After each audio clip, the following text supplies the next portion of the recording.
The Middle Ages was one of the longest, most complex and most misunderstood periods in human history, spanning more than 1,000 years between the fall of the Western Roman Empire in the 5th century after Christ and the early winds of the Renaissance in the 15th century. This era was marked by a profound fusion of faith, fear, and ignorance between the search for the sacred and the terror of the unknown.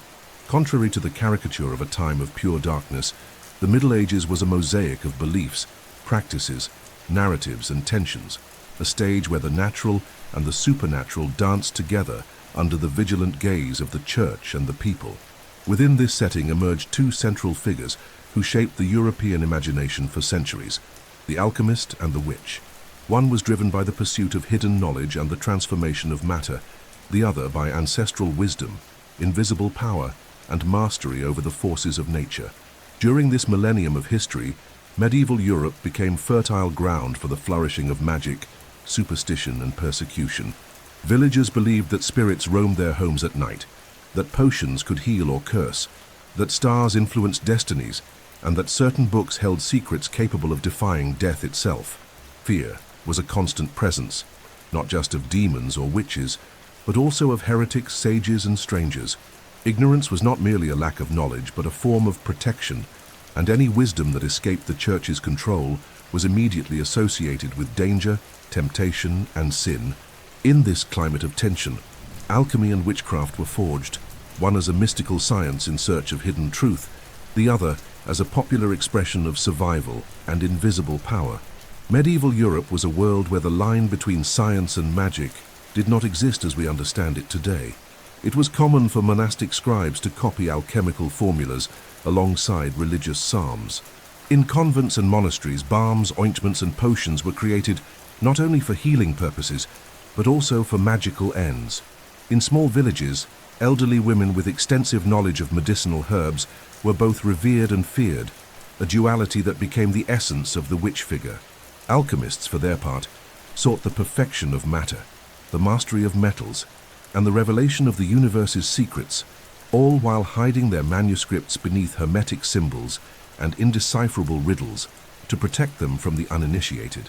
This universe of secrets, fear, and faith was not limited to the common folk. Kings, nobles, and popes consulted astrologers and magicians.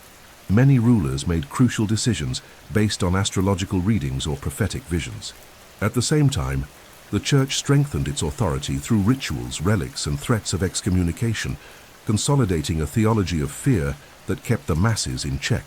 This power structure favored the persecution of deviants, often under the pretext of saving souls. And the more fear spread, the more the figure of the witch became real, not as an individual, but as a symbol of the evil that had to be eradicated. The same occurred with alchemy, which the Church regarded with suspicion, but which was secretly cultivated by clergy members who saw in it a bridge between the divine and the occult. In this script, we will journey through this dark and fascinating world. We will enter the hidden chambers of alchemists and the forests where witches gathered under the full moon. We will explore the history behind the symbols, the terror of trials, the silenced screams of the pyres, and the knowledge encoded in grimoires. More than recounting spells and transmutations, this journey seeks to understand how fear shaped an era, how power and knowledge were contested, and how alchemy and witchcraft, though persecuted, endured and left their traces up to the present day. Prepare to fall asleep immersed in a time when the visible and the invisible merged, a time when fear was not just an emotion, but a universal language. Alchemy did not originate in Europe, nor during the Middle Ages. Its roots are ancient, deep, and mysterious, buried in the sands of ancient Egypt, where priests and scribes sought to understand the secrets of nature through symbols, experiments, and cosmic analogies. The very word alchemy derives from the Arabic term alchemia, which in turn comes from the Greek chemia, linked to the Egyptian name of their sacred land, Chem, a reference to the fertile black soil of the Nile, symbol of life, transmutation, and mystery. For the ancient Egyptians, the transformation of matter was not merely a physical process, but a spiritual act that mirrored the eternal cycle of death and rebirth. Gold, for instance, was not valued only for its rarity, but because it represented the flesh of the gods, especially the sun god, Ra. Transforming base metals into gold was, at its core, the act of turning the imperfect into the perfect, a sacred task. In Alexandria, during the early centuries after Christ, this ancestral knowledge took on new forms. Egyptian, Greek, Jewish, and Babylonian traditions blended there in a philosophical and mystical atmosphere. The city was a true melting pot of knowledge, from primitive chemical experiments to astrology, from Hippocratic medicine to esoteric Hermeticism. The texts attributed to Hermes Trismegistus, a symbolic figure uniting the Egyptian god Thoth with the Greek god Hermes, became the spiritual foundation of alchemy for centuries. These writings asserted that the world was a mirror of the divine, and that matter carried within itself the same principles as the soul. Understanding the nature of things, dissolution, purification, coagulation, and transmutation, was also a journey of self-knowledge. The alchemist did not seek merely to transform lead into gold, but to transform himself into an enlightened being. With the fall of the Western Roman Empire and the rise of the Muslim Arab world, much of this knowledge was preserved, translated, and expanded. During the so-called Islamic Golden Age, between the 8th and 13th centuries after Christ, cities like Baghdad, Cordoba, and Damascus became centers of alchemical study. Figures such as Jabir ibn Hayyan, known in the West as Geber, revolutionized alchemy by documenting hundreds of experiments, devices, and concepts that would later influence modern chemistry. Jabir combined philosophical thought with laboratory practices and believed that all matter was composed of four qualities: heat, cold, moisture, and dryness. By manipulating these qualities, one could alter the nature of any substance. His legacy was not only scientific but also esoteric, filled with procedures cloaked in riddles, metaphors, and codes intended only for the initiated. The Arabs were also responsible for transmitting this knowledge to Europe. With the conquest of the Iberian Peninsula and the establishment of the Caliphate of Cordoba, translation schools arose in Toledo and other Spanish cities, where Arabic and Greek texts were rendered into Latin. It was in this context that alchemy entered the Christian medieval world, not as a science but as a secret, a dangerous knowledge that demanded prudence, patience, and above all, discretion. The manuscripts that reached Europe were filled with strange symbols, confusing philosophical terms, and depictions of dragons, kings, moons, and ravens. It took more than scholarship to decipher them. It required belonging to a worldview that saw the world as a mystery to be unveiled through ritual, meditation, and fire. In this cultural transition, alchemy did not lose its symbolic essence. On the contrary, it became more refined. Arab laboratories, equipped with alembics, retorts, and crucibles, served as models for the first European alchemists. The idea of metallic transmutation gained strength, along with the belief in a hidden substance, the femme philosophical mercury, capable of uniting opposites, male and female, fixed and volatile, visible and invisible. Alongside it came the pursuit of the elixir of long life, believed to cure all diseases and extend human life. These two objectives, the philosopher's stone and the elixir, became the central obsessions of an entire generation of medieval alchemists, many of whom paid with their lives for daring to seek such secrets. By understanding the origin of alchemy, we see that it did not emerge as superstition, but as a sincere attempt to understand the world, an attempt steeped in spirituality, symbolism, and a fascination with transformation.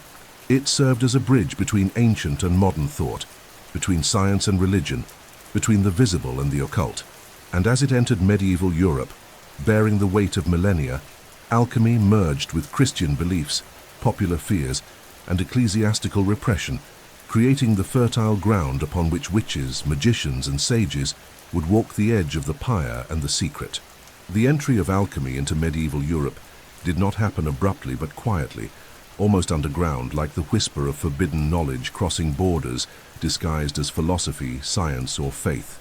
In the beginning, between the 7th and 9th centuries after Christ, most of the European continent was engulfed in political instability, tribal wars, and the intellectual isolation characteristic of the so-called Dark Ages. Meanwhile, in the southern Iberian Peninsula and the regions under Islamic control, an atmosphere of research, translation, and scholarship flourished. From these regions, mainly through the translation schools in Toledo, Seville, and Palermo, Alchemy began to seep into abbey walls, makeshift laboratories and lordly castles, bringing not only formulas and experiments, but an entirely new worldview, yet one that was also ancient.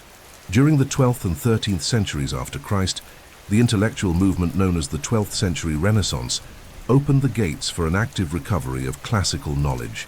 Cathedral schools and newly formed universities, such as those in Paris, Bologna and Oxford, began to incorporate Latin translations of Arab and Greek authors, including Aristotle, Galen, Ptolemy, and of course, the alchemists. But alchemical texts always arrived shrouded in symbolic mist.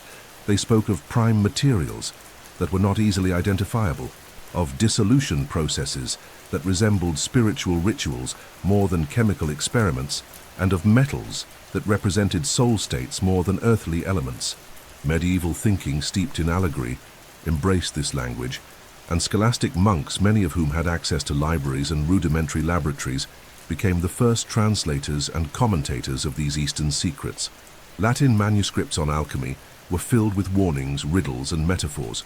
Terms like solve et coagula, dissolve and unite, came to represent not only physical operations, but also an internal path of symbolic death and rebirth. The gold sought by alchemists was not necessarily the precious metal, but spiritual perfection, the illumination of the soul. This made alchemy attractive to both scholars and mystics. Figures like Roger Bacon, a 13th century Franciscan friar, argued that true science should include both empirical observation and revealed knowledge. Bacon saw in alchemy a bridge between both worlds, a way of understanding matter that did not contradict faith, but deepened it. Others, such as Arnaud de Villanova and Ramon Llull, blended alchemy with theology, medicine, and philosophy, attempting to build a total system for understanding the universe. But the cultural environment of medieval Europe was ambiguous. On one hand, there was a genuine interest in knowledge. On the other, the fear of heresy loomed over any knowledge that escaped the Church's official theology. Alchemy, with its symbolic and esoteric nature, was often mistaken for demonic practices, especially by those who did not understand its language. This forced alchemists to hide, literally, in monasteries, towers, and cellars, away from the eyes of ecclesiastical authorities. Their books circulated in hand-copied manuscripts, often using fictitious names or being attributed to ancient sages to ensure credibility. The recipes and formulas were coded, blending Latin, Greek, Arabic, and Hermetic symbols, decipherable only by initiates. As time passed, the figure of the alchemist began to inhabit the collective imagination of Europe. He was both wise and dangerous, enlightened and suspicious. Locked in his lab, he manipulated smoking substances, read the stars, studied plants and metals, and sought truths beyond common understanding. To lay people, he was part healer, part magician, part sorcerer. To stricter theologians, he was a potential heretic. This tension contributed to the marginalization of alchemy, but also to its survival. The more it was persecuted, the more it became a secret knowledge, passed from master to disciple through symbols, dreams, and metaphors. Throughout the 14th and 15th centuries, alchemy became even more rooted in European culture. Manuscripts like Aurora Consurgens, attributed to St. Thomas Aquinas, blended mystical visions with alchemical descriptions, clearly attempting to reconcile Christian faith with Hermetic symbolism. The mysterious Mutus Liber, or Silent Book, published in the 17th century and composed solely of illustrations, represented alchemy as a silent, visual, intuitive journey, where secrets were revealed not through words, but through images. This was the world being born in Europe, a world where the visible and invisible merged, where science still walked hand in hand with the sacred, and where the alchemist was both a scholar of matter and an initiate of the spirit's mysteries. The arrival of alchemy in medieval Europe was, therefore, more than a transmission of techniques or formulas. It was the incorporation of an ancient worldview that challenged the limits placed between faith and reason, between the physical and the spiritual. This legacy not only shaped medieval thought, but would later deeply influence the birth of modern science. But before that could happen, it would have to confront another dark side of fear and power, the world of witches, where knowledge was not only feared, but brutally destroyed. Within medieval alchemy, Two objectives dominated the dreams, writings, and experiments of sages, monks, and hermits for centuries: the legendary philosopher's stone and the mythical elixir of life. Both symbolized the supreme alchemical achievement, the hidden key to the perfection of matter and soul. But contrary to popular belief, these elements did not merely reflect a materialistic obsession with wealth or immortality. At the heart of the alchemical tradition, both the stone and the elixir were archetypes of spiritual transformation, the ultimate synthesis between the visible and the invisible, between flesh and spirit, between the corruption of matter and its absolute purification. They embodied the fulfillment of an ancient promise, the redemption of the physical world through deep knowledge of its hidden laws. The philosopher's stone was described as a substance capable of transforming base metals into pure gold. But the metaphor extended further. Gold was not merely a precious metal, it was a symbol of perfection, stability, and enlightenment.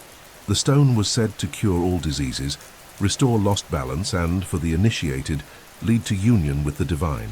Its creation process, known as the magnum opus or great work, required not only years of experimentation and contemplation, but also deep personal purification.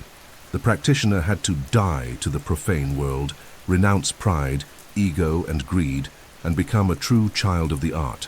That is why the stone was often represented by contradictory symbols: an egg containing the universe, a lion devouring the sun, a flaming rose, or the mythical red king and white queen united in an alchemical dance. The elixir of life, in turn, was considered a luminous and pure liquid substance capable of curing any illness and indefinitely prolonging life. Yet again, its purpose was more metaphysical than literal. The elixir represented the achievement of harmony between body, mind, and spirit. It was a symbol of the complete integration of the human being with universal forces, a kind of alchemical baptism that transcended the limitations of the flesh. The search for the elixir was not driven by vanity, but by wisdom. It was believed that whoever found it would not only grow older, but become more just, more lucid, and closer to the divinity dwelling in the heart of the cosmos. It was, therefore, a reward reserved only for the pure of intent and the steadfast of soul. The journey toward these alchemical treasures was arduous and full of enigmas. It passed through four major stages: nigredo, albedo, citrinitas, and rubedo, Latin terms meaning putrefaction, purification, illumination, and realization, respectively. Each stage involved not only visible transformations in matter, but also internal changes within the alchemist himself. Nigredo, for example, symbolized symbolic death, the moment when all decays, dissolves, and impurities rise to the surface. It was the confrontation with one's own shadow. Albedo, in contrast, was the whitening phase, the stage of purification, where light began to pierce the darkness.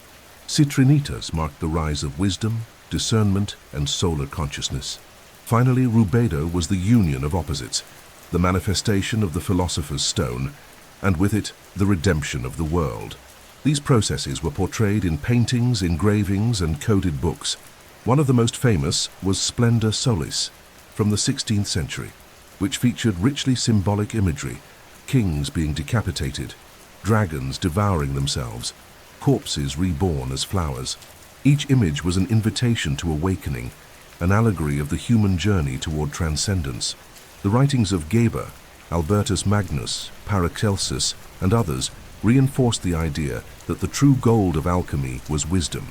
Many of these alchemists described in veiled tones experiences that today would be associated with altered states of consciousness, inner visions, or even mystical revelations. However, like every esoteric tradition, alchemy also fell victim to misinterpretation, fraud, and charlatanism. Many false alchemists promised to make gold and sold miraculous potions, deceiving nobles, bishops, and merchants in search of quick wealth. This led to alchemy gradually becoming associated with trickery, witchcraft, and heresy. The Church, realizing that the quest for the stone could rival its own dogmas, began to closely monitor alchemists. In many cases, laboratories were raided, books burned, and scholars condemned to silence. The search for the philosopher's stone and the elixir of life thus became a symbol of the human spirit's resistance against the structures of repression and ignorance. Even under the threat of persecution, many continued this quest. Some, like Nicolas Flamel, became legendary, surrounded by tales portraying them as discoverers of the stone and immortals. Others vanished into the shadows of history, leaving behind only fragments of their work, enigmatic signatures, and symbols carved into churches and cemeteries. But the most important truth is that the quest for the stone and the elixir was never truly about transforming metals or living forever. It was about the possibility of healing the soul's wounds through knowledge, restoring lost balance, and revealing what is hidden both within and beyond ourselves. It was a promise that even in the imperfect world of matter, there existed a path back to the light. Among the names that echo through the centuries as near-mythical figures of medieval alchemy, none is more shrouded in mystery than that of Nicolas Flamel. Officially, Flamel was a humble scribe who lived in Paris during the late 14th and early 15th centuries after Christ. Married to a woman named Perenelle, he led an apparently ordinary life, dealing with books, transcriptions, and modest properties. However, after his death, rumors began to circulate that Flamel had discovered nothing less than the Philosopher's Stone, and with it, both immortality and the transmutation of metals into pure gold. These rumors spread quickly, and over time his image transformed into legend, the symbol of the perfect alchemist, the man who achieved the ultimate secret of creation and overcame the limits of matter and death. The most famous story about Nicolas Flamel tells that he acquired a mysterious Hebrew manuscript attributed to a sage named Abraham the Jew, containing encrypted formulas, astrological symbols, and alchemical instructions incomprehensible to any ordinary man. For over 20 years, Flamel is said to have studied the book in secret, seeking translators, studying astrology and medicine, and conducting silent experiments.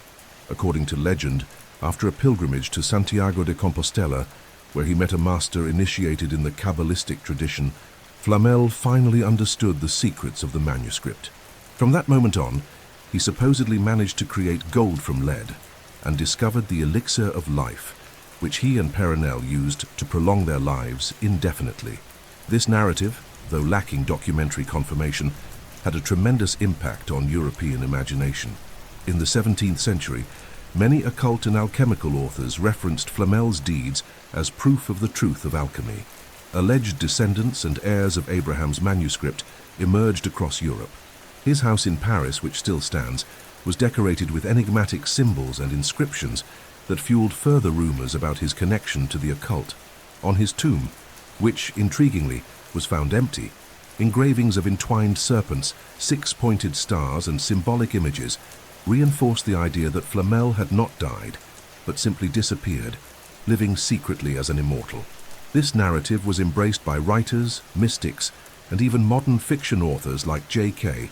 Rowling in Harry Potter and the Philosopher's Stone. But Flamel was not the only legendary figure associated with the great work. Other alchemists appeared in medieval and Renaissance records, some veiled in legend, others historically well documented. One such figure was Paracelsus, a 16th century Swiss physician who defied the medical conventions of his time by incorporating alchemical principles into therapeutic practice. For Paracelsus, alchemy was not about making gold, but about healing. He believed that every disease was caused by an imbalance of elements and that health could be restored through chemical compounds, many based on the same processes used in the search for the Philosopher's Stone. Paracelsus was a rebel, a visionary, and to some, a madman. Yet his influence reached the beginnings of modern science, and his name became part of the lineage of alchemical masters. Another essential name was Basil Valentine, a supposed Benedictine monk from the 15th century, and author of several alchemical treatises that combined Christian symbolism with Hermetic imagery. Though it remains unclear whether Basil Valentine truly existed or was a pseudonym, his works, such as the 12 Keys of Philosophy, were widely read and commented upon. In these keys, each represented by an enigmatic illustration, spiritual and material stages of the alchemical process were described as portals between the profane and the sacred. Through these allegories, alchemists sought not only to manipulate metals, but to understand the workings of the universe as a grand symphony of hidden energies. Among the most mysterious names, is also that of the Comte de Saint-Germain, an 18th century figure frequently associated with alchemy, immortality, and secret wisdom. Though far removed from the medieval period, Saint-Germain was often described as a man who never aged, who spoke all languages and who possessed knowledge beyond the limits of his era. Some occultists considered him a reincarnation of Flamel, others saw him as an ascended master, or even an alchemist who had discovered the secret of eternity. His life, or many lives, became part of European esoteric mythology, reinforcing the belief that the great work was real and achievable. These legendary alchemists, real or imagined, formed a symbolic chain of transmission that kept the flame of alchemy alive even in times of repression, ignorance, and violence. Their writings, always cloaked in mystery, helped forge an esoteric tradition that would survive the Inquisition, modern science, and even contemporary skepticism. It does not matter whether Flamel truly discovered the stone, or whether Basil Valentine was only a fictitious name. What matters is that their stories represent the alchemical ideal of transcendence, transformation, and the union of opposites. They are symbols of a quest that is, above all, human, the search for the truth hidden behind the veil of reality. One of the most intriguing features of medieval alchemy is its language. Rarely was a formula written in a direct manner. Almost never would an alchemist say heat sulfur with mercury or mix saltpeter with aqua regia. Instead, riddles appeared such as join the king with the dragon under moonlight, or make the eagle devour the lion and release its spirit. To the outside observer, it might have seemed like madness or poetry, but to the initiate, each symbol held a precise value, a hermetic key to the transformation of matter and soul. This symbolic universe was not a whimsical artifice, but a necessity, a form of protection. In a world where knowledge outside the church's dogma could mean death by fire, hiding meanings in metaphors was a matter of survival. Alchemy thus became a language of secrets. Its symbols represented both chemical elements and spiritual states. The green lion, for example, was a traditional emblem of volatile matter, often associated with vitriol, a corrosive and purifying substance. The sun and moon, nearly omnipresent in alchemical engravings, represented not only gold and silver, but also masculine and feminine, active and passive, rational and intuitive. Uniting these celestial bodies symbolized not just a laboratory procedure, but also the integration of opposites within the alchemist's psyche. Everything was dual. What happened in the furnace also happened in the soul. The symbol was not merely a disguise, it was the path itself, the condensed expression of an invisible universe. Each stage of the magnum opus, the great work, was represented by specific, allegory-rich images. The Nigredo phase, marking dissolution and symbolic death, was depicted as a crow on a corpse or a figure immersed in shadows. Albedo, the stage of purification, appeared as a white woman, sometimes a dove, sometimes a bath of milk or silver. Citrinitas, less commonly represented, was linked to dawn and golden light, while Rubedo, the final realization, was symbolized by the birth of the Red King, the alchemical marriage, or the rising of the phoenix from the ashes. These stages could be portrayed in complex images, like the miniatures of Splendor Solis, or the codified engravings of the Mutus Liber. Observing these images required more than attention. It demanded contemplation. Every detail, a flower, a star, a crown, carried hidden teachings. The use of veiled language also manifested through the secret names given to substances. Mercury, for instance, could be called burning water, volatile spirit, or dancing serpent. Sulfur might be referred to as the hidden sun, the inner fire, or the dragon's blood. Salt, the symbol of fixation, could be known as the body of the sage, or the king's bones. Through these linguistic disguises, alchemists protected themselves from profane eyes and tested the understanding of initiates. The texts were written in Latin, but often blended in Arabic, Greek, Hebrew terms, and symbols that defied direct translation. There were also ciphers, acrostics, alchemical alphabets, and even musical compositions with coded lyrics, as if all knowledge was sealed to protect both the world and the seeker. This symbolic language was not invented arbitrarily. It reflected a worldview where everything had correspondence. As above, so below, this was the core of the hermetic principle of correspondence. The lunar cycle mirrored the cycle of the alchemical furnace.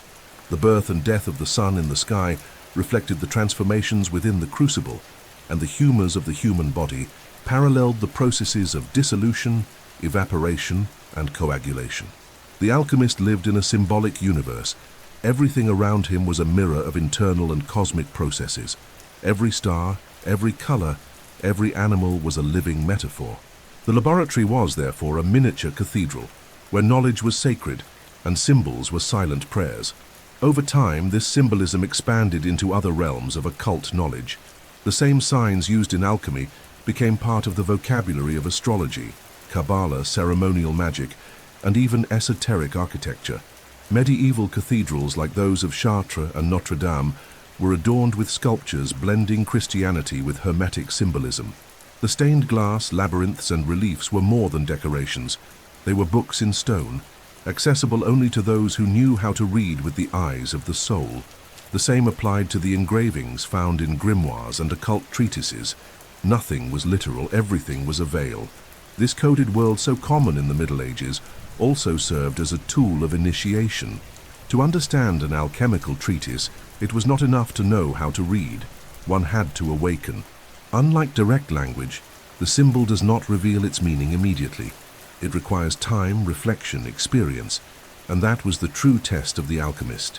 His ability to decipher the world, not with his eyes, but with his consciousness. Thus, every text, every image, every metaphor was a key, not to unlock a chest of gold, but to transform the alchemist himself into a living philosopher's stone, capable of uniting heaven and earth within. The history of science often draws rigid lines between the mystical and the empirical, between what is deemed superstition and what is accepted as method. But the truth is that these divisions are, in many cases, later constructions designed to accommodate a modern worldview of knowledge. Alchemy, in this context, should not be seen as the antithesis of science, but rather as its most symbolic, philosophical, and experimental embryo. Before chemistry existed as an academic discipline, there was the alchemist, someone who mixed minerals, distilled liquids, burned substances, wrote in codes, observed reactions, and documented everything with great detail. Despite its allegorical language and spiritual aims, alchemical practice was the first systematic effort to manipulate matter in the pursuit of knowledge. That is why when we examine its history, we find that alchemy was not an error to be overcome, but a 1,000-year bridge between myth and the laboratory. In alchemical laboratories, often improvised in monasteries, castles, and basements, the instruments later used in modern chemistry were already present. Alchemists used alembics, retorts, crucibles, furnaces, balances, and decanting systems. They mastered processes like sublimation, evaporation, filtration, and distillation, long before these terms became part of scientific vocabulary. They knew how to handle acids, dissolve metals, purify solutions, and extract essences from plants. The vocabulary of modern chemistry even carries direct traces of this legacy. Terms like alcohol, elixir, aqua regia, and alkali came directly from Arab and European alchemists.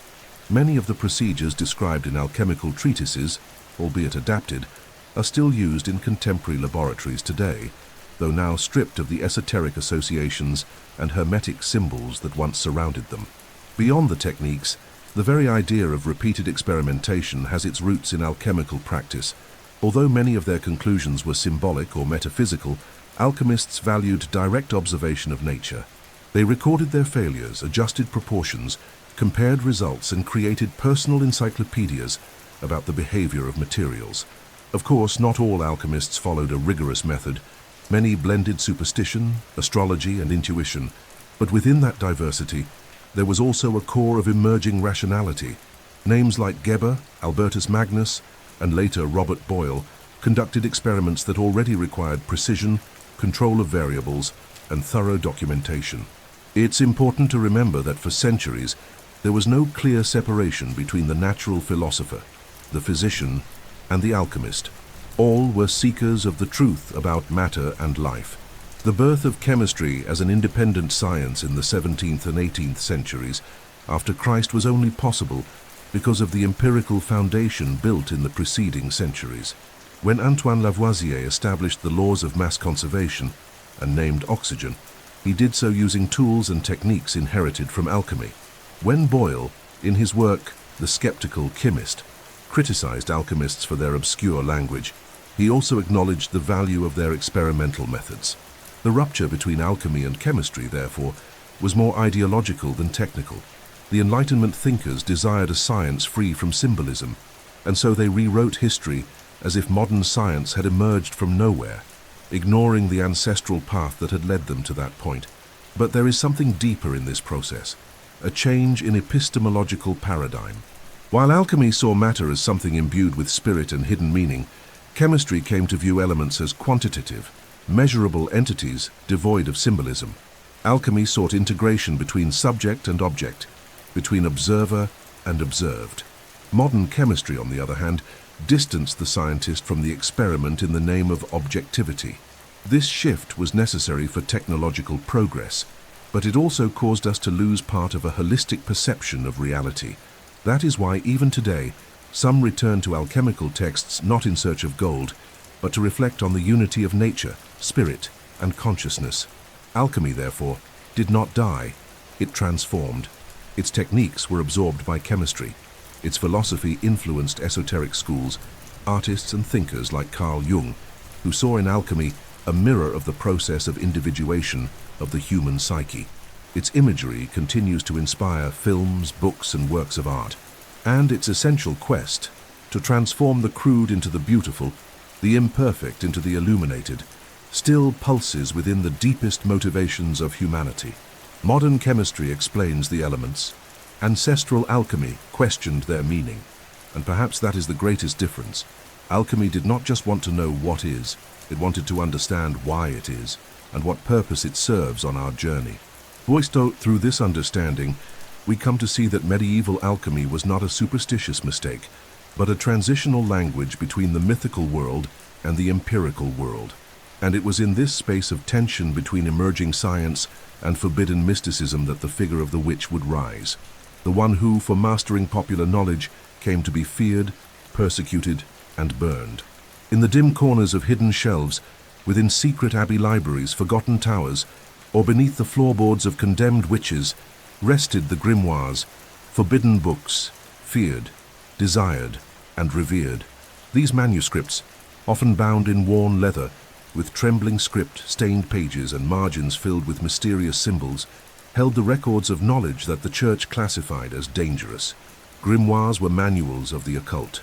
They gathered spells, rituals, conjurations, recipes, inverted prayers, astrology, alchemy, necromancy, exorcisms, and magical formulas, meant for both healing and destruction. They were works that defied the established order, carrying within them the memory of ancient traditions, popular knowledge, and forbidden practices. And for that, they were relentlessly hunted, burned, and hidden. Contrary to what many imagine, grimoires were not uniform or standardized. Some were simple handwritten notebooks, in which a healer recorded infusion recipes, moon phases, and prayers to ward off evil spirits. Others were grand works, filled with illustrations, enigmatic signatures, and Kabbalistic seals. One of the most famous is the Claviculus Salomoni, or the Keys of Solomon, a grimoire symbolically attributed to the biblical king known for his wisdom. This work describes magical circles, angelic and demonic invocations, and detailed instructions for creating talismans, pentagrams, and rituals of power. Another iconic example is the Grimorium Verum, supposedly discovered in Naples in the 13th century, containing explicit descriptions of pacts with infernal entities. There was also the mysterious Book of Abramelin, which described a months-long ritual through which the magician would contact their holy guardian angel, but only after facing a legion of evil spirits. Most of these books were copied by hand with extreme care, often accompanied by warnings like, "Do not read without fasting," "Do not touch without purification," or "Curse upon whoever breaks this seal." The fear of falling into the wrong hands led authors to hide their identities or use pseudonyms, and to write their texts in codes, ciphers, or blended languages, Latin with Hebrew, Greek with Aramaic, or simply with alchemical symbols impossible to interpret without the proper key. In many cases, even the paper was ritually prepared, and the ink made from ingredients like bone ash, animal blood, or specific plants gathered under moonless nights. It wasn't mere superstition, it was part of the belief that the physical book itself carried energy, that the grimoire was not only content, but a spell in and of itself. Medieval grimoires had multiple purposes. Some focused on healing, containing recipes for balms, love potions, and herbal baths. Others centered on spiritual protection, teaching how to make amulets, banish demons, or create barriers against the evil eye and invisible illnesses. Still others were devoted to the control of spiritual forces, instructions for summoning entities, speaking with the dead, predicting the future, or unleashing disasters. This variety made grimoires dangerous in the eyes of the church, as they gave people the illusion of spiritual autonomy, direct access to the invisible without the need for official sacraments. In times of religious repression, such a book was enough to accuse someone of witchcraft and lead them to torture or the stake. Despite persecution, many of these texts survived. Some were hidden by curious monks, others preserved by occult orders operating in the shadows of history. Even during the Inquisition, in the 15th century, copies of grimoires circulated hand to hand, passed down from generation to generation, often with family notes written in the margins.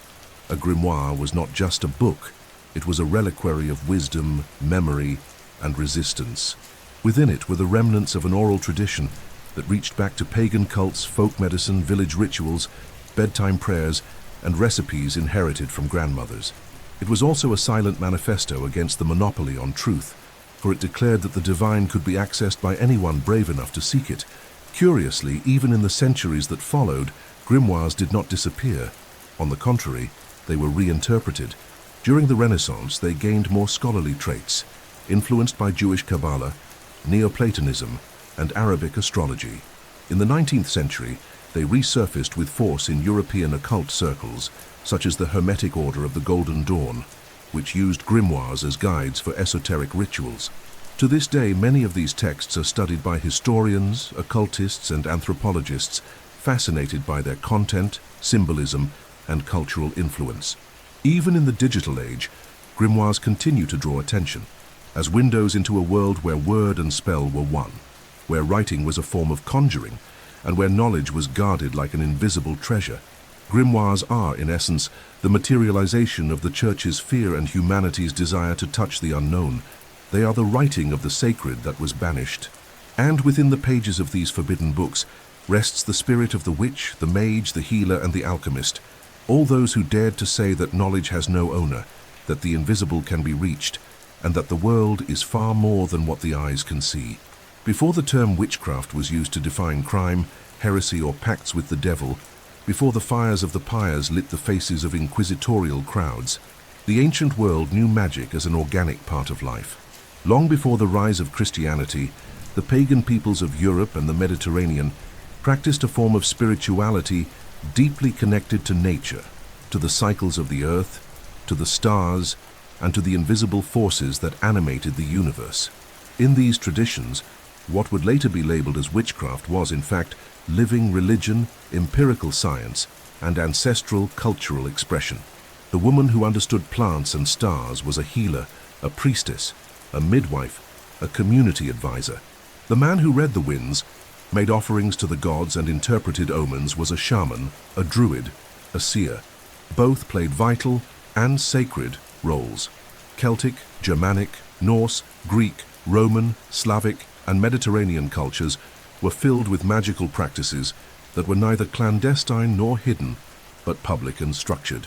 In the Celtic world, for example, druidesses and druids were members of the spiritual and intellectual elite, guardians of oral tradition, herbal medicine, and seasonal rituals.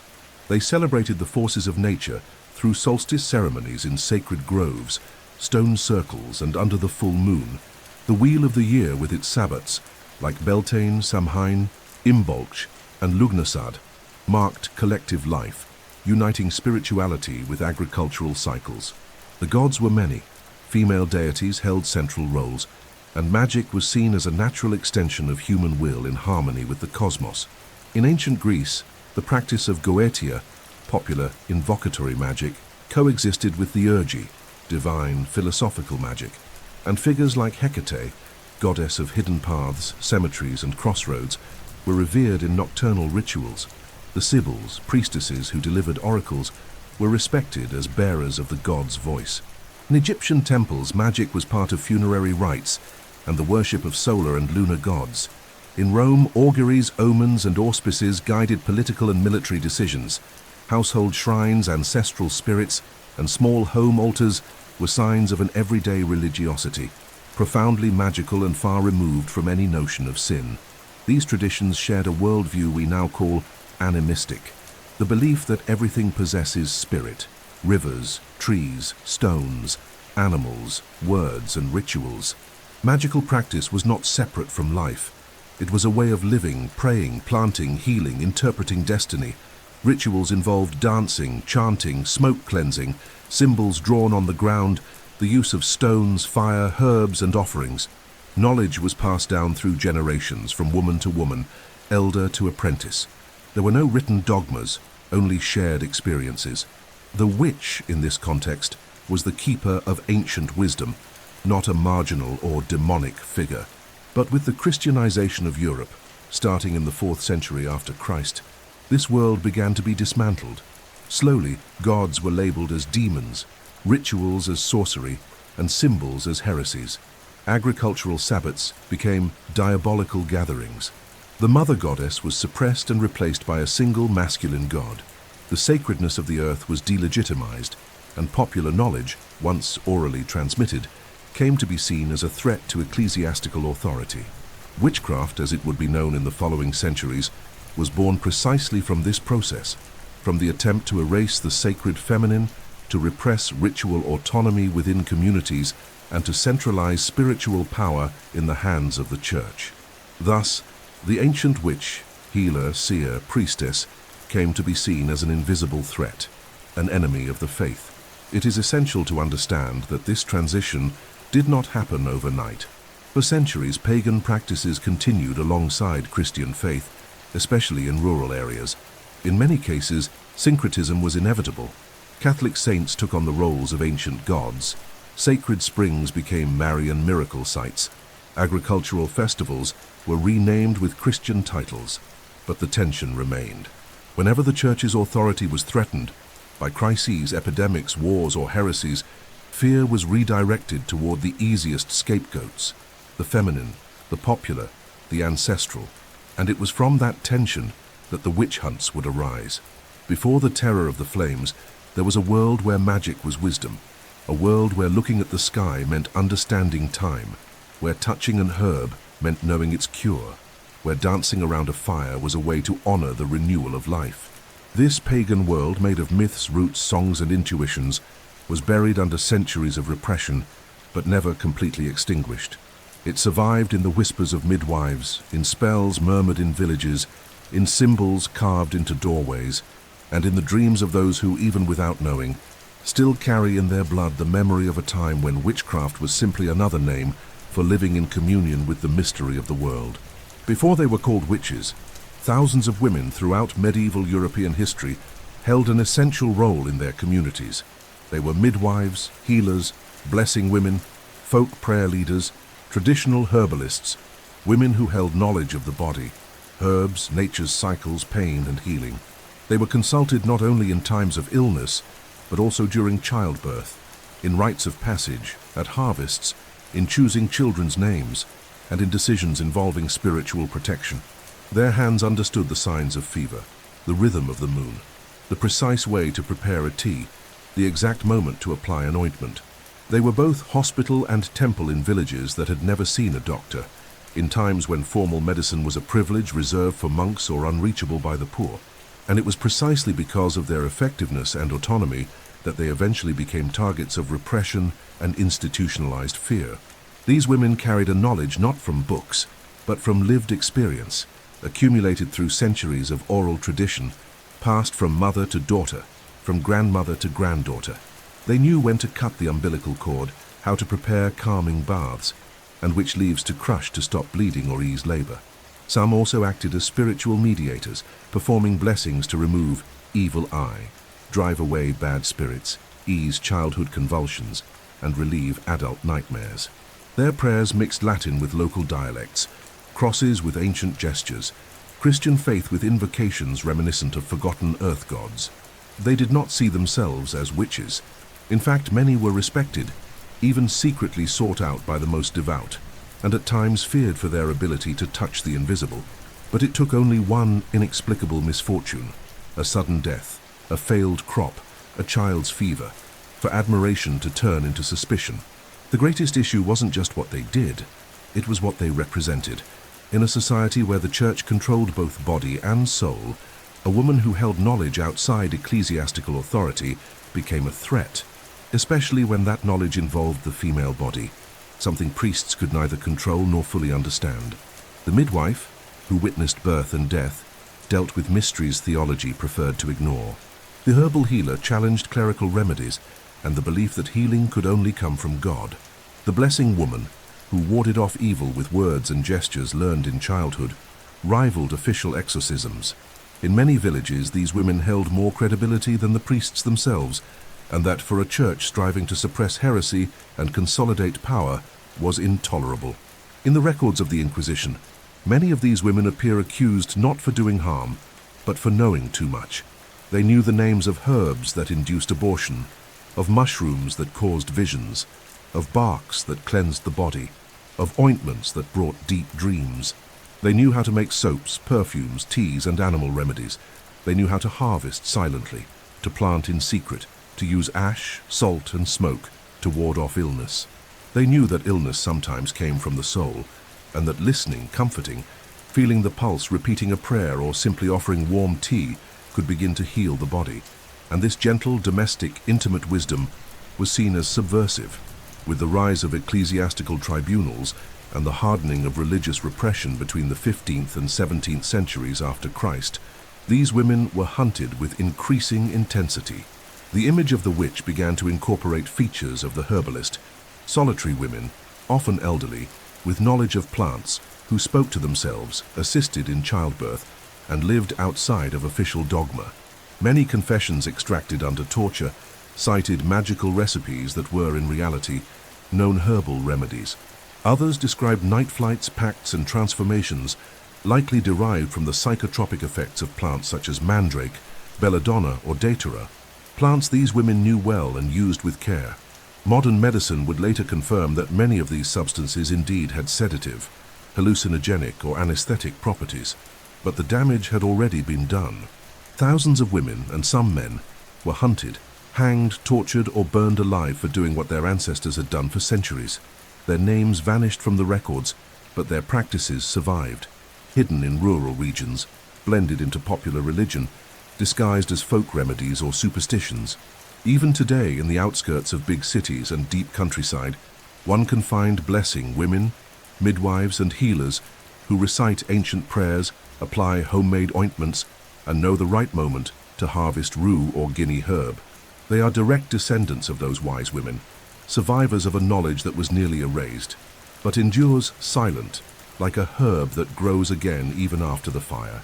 The consolidation of the Catholic Church as the principal spiritual, political, and moral authority of medieval Europe necessarily involved constructing a single, centralized, and dogmatic narrative about what was good and evil, permitted and forbidden. In this process, any religious, ritualistic, or medicinal practice outside ecclesiastical control came to be seen as dangerous, heretical, or demonic. Folk magic, ancient knowledge, pagan traditions, local rituals, and orally transmitted empirical wisdom gradually became systematic targets of persecution, censorship, and silencing. The Church did not merely combat theological error, it fought all forms of spiritual autonomy. Witchcraft as a concept was born from this logic, a label created to turn ancestral and popular practices into declared enemies of the faith. In the early centuries of Christianity, the Church still coexisted, though tensely, with magical and folk practices. Priests and monks often acted as exorcists, healers, and spiritual counselors, absorbing certain local traditions to ease the conversion of pagan peoples. But from the 11th century after Christ onward, particularly with the Gregorian reform and the strengthening of the papacy, the Church began to more aggressively combat anything that threatened its moral and doctrinal authority. It was in this context that a new theology of fear emerged. The devil ceased to be a symbolic figure of evil and became an active agent in the world, seductive, infiltrated in villages, present in bodies, voices, and actions of those who dared to challenge the established order. Magic, once understood as part of nature, came to be seen as a pact, a betrayal, a deviation. Folk knowledge was labeled superstition, and the wise woman became the witch. The word heresiarch, once applied to leaders of sects, began to include midwives, blessing women, and herbal healers. Ecclesiastical documents started to claim that these women flew at night, attended demonic feasts, used potions to seduce and curse, and worshipped obscure entities. These reports, though lacking empirical basis, were reinforced by sermons, theological treatises, and later by inquisitorial manuals, such as the Malleus Maleficarum. The message was clear. Those who practiced magic were not merely ignorant, they were accomplices of absolute evil. Control over body and soul became paramount. Folk medicine was criminalized, herbs associated with witchcraft, and parallel prayers considered blasphemous. The Church positioned itself as the sole legitimate channel between God and man, and any attempt to heal, prophesy, or communicate with the invisible outside the sacraments was condemned as the devil's work. Popular knowledge, born of natural observation and collective experience, was erased and replaced by the authority of priests, monks, and canonical manuals. It was a war against autonomy. Wherever there was wisdom outside the Church, there was danger. Wherever there was ancestral knowledge, there was the risk of subversion. This movement was not only spiritual, it was profoundly political. The demonization of magic allowed the Church to expand its control over villages, bodies, thoughts, and behaviors. It enabled the identification of internal enemies, the justification of exemplary punishments, and the maintenance of the population in a state of vigilance and submission. Witch trials, especially between the 15th and 17th centuries, were not isolated events. They were part of a strategy of domination built on fear, forced confessions, and the symbolic destruction of the free woman. Many of the accused practiced no witchcraft at all. It was enough to be different, to question a priest, or to be remembered for a difficult birth, a cursed crop, or a sudden death. By demonizing folk knowledge, the Church also shielded itself from what it could not control. Alchemy, for example, when linked to spiritual quests, was tolerated in some circles and even practiced by monks. But when connected to occult practices, material transformation, or promises of power, it was immediately censored. The same applied to astrology, which was taught in Catholic universities for centuries, but banned when used outside theological frameworks. The criteria were always the same. Who used the knowledge, for what purpose, and above all, who authorized it? If it wasn't the Church, it was heresy. Still, the knowledge persisted.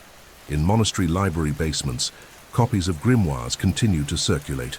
In villages, midwives and healers continued to practice in secret, and many priests, especially in rural regions, continued to allow certain practices as long as they didn't openly challenge church dogma. The repression was never total, but it was enough to generate centuries of fear, erasure, and silence. A silence that echoes to this day, where the figure of the witch still carries the mark of the curse built by the Church, the mark of the woman who dared to know too much. The witch hunts did not arise overnight.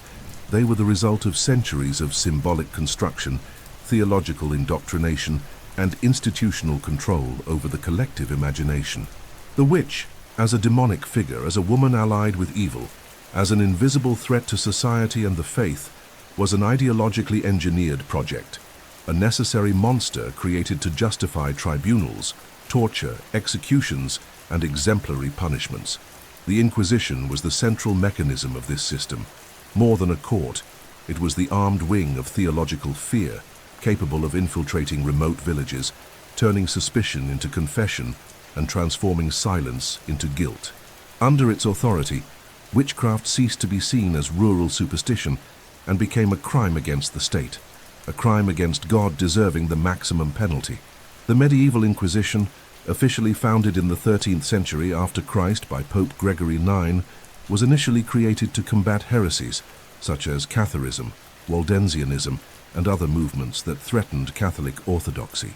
In the following centuries, its power expanded, its methods became more sophisticated, and its reach turned international. But starting in the 15th century, with the strengthening of national monarchies and the consolidation of papal authority, the Inquisition began focusing more intently on so-called magical crimes, particularly those attributed to women. The belief that witches made pacts with the devil, flew at night, caused storms, dried up mother's milk, and killed children was systematized in treatises and accepted as absolute truth in courtrooms.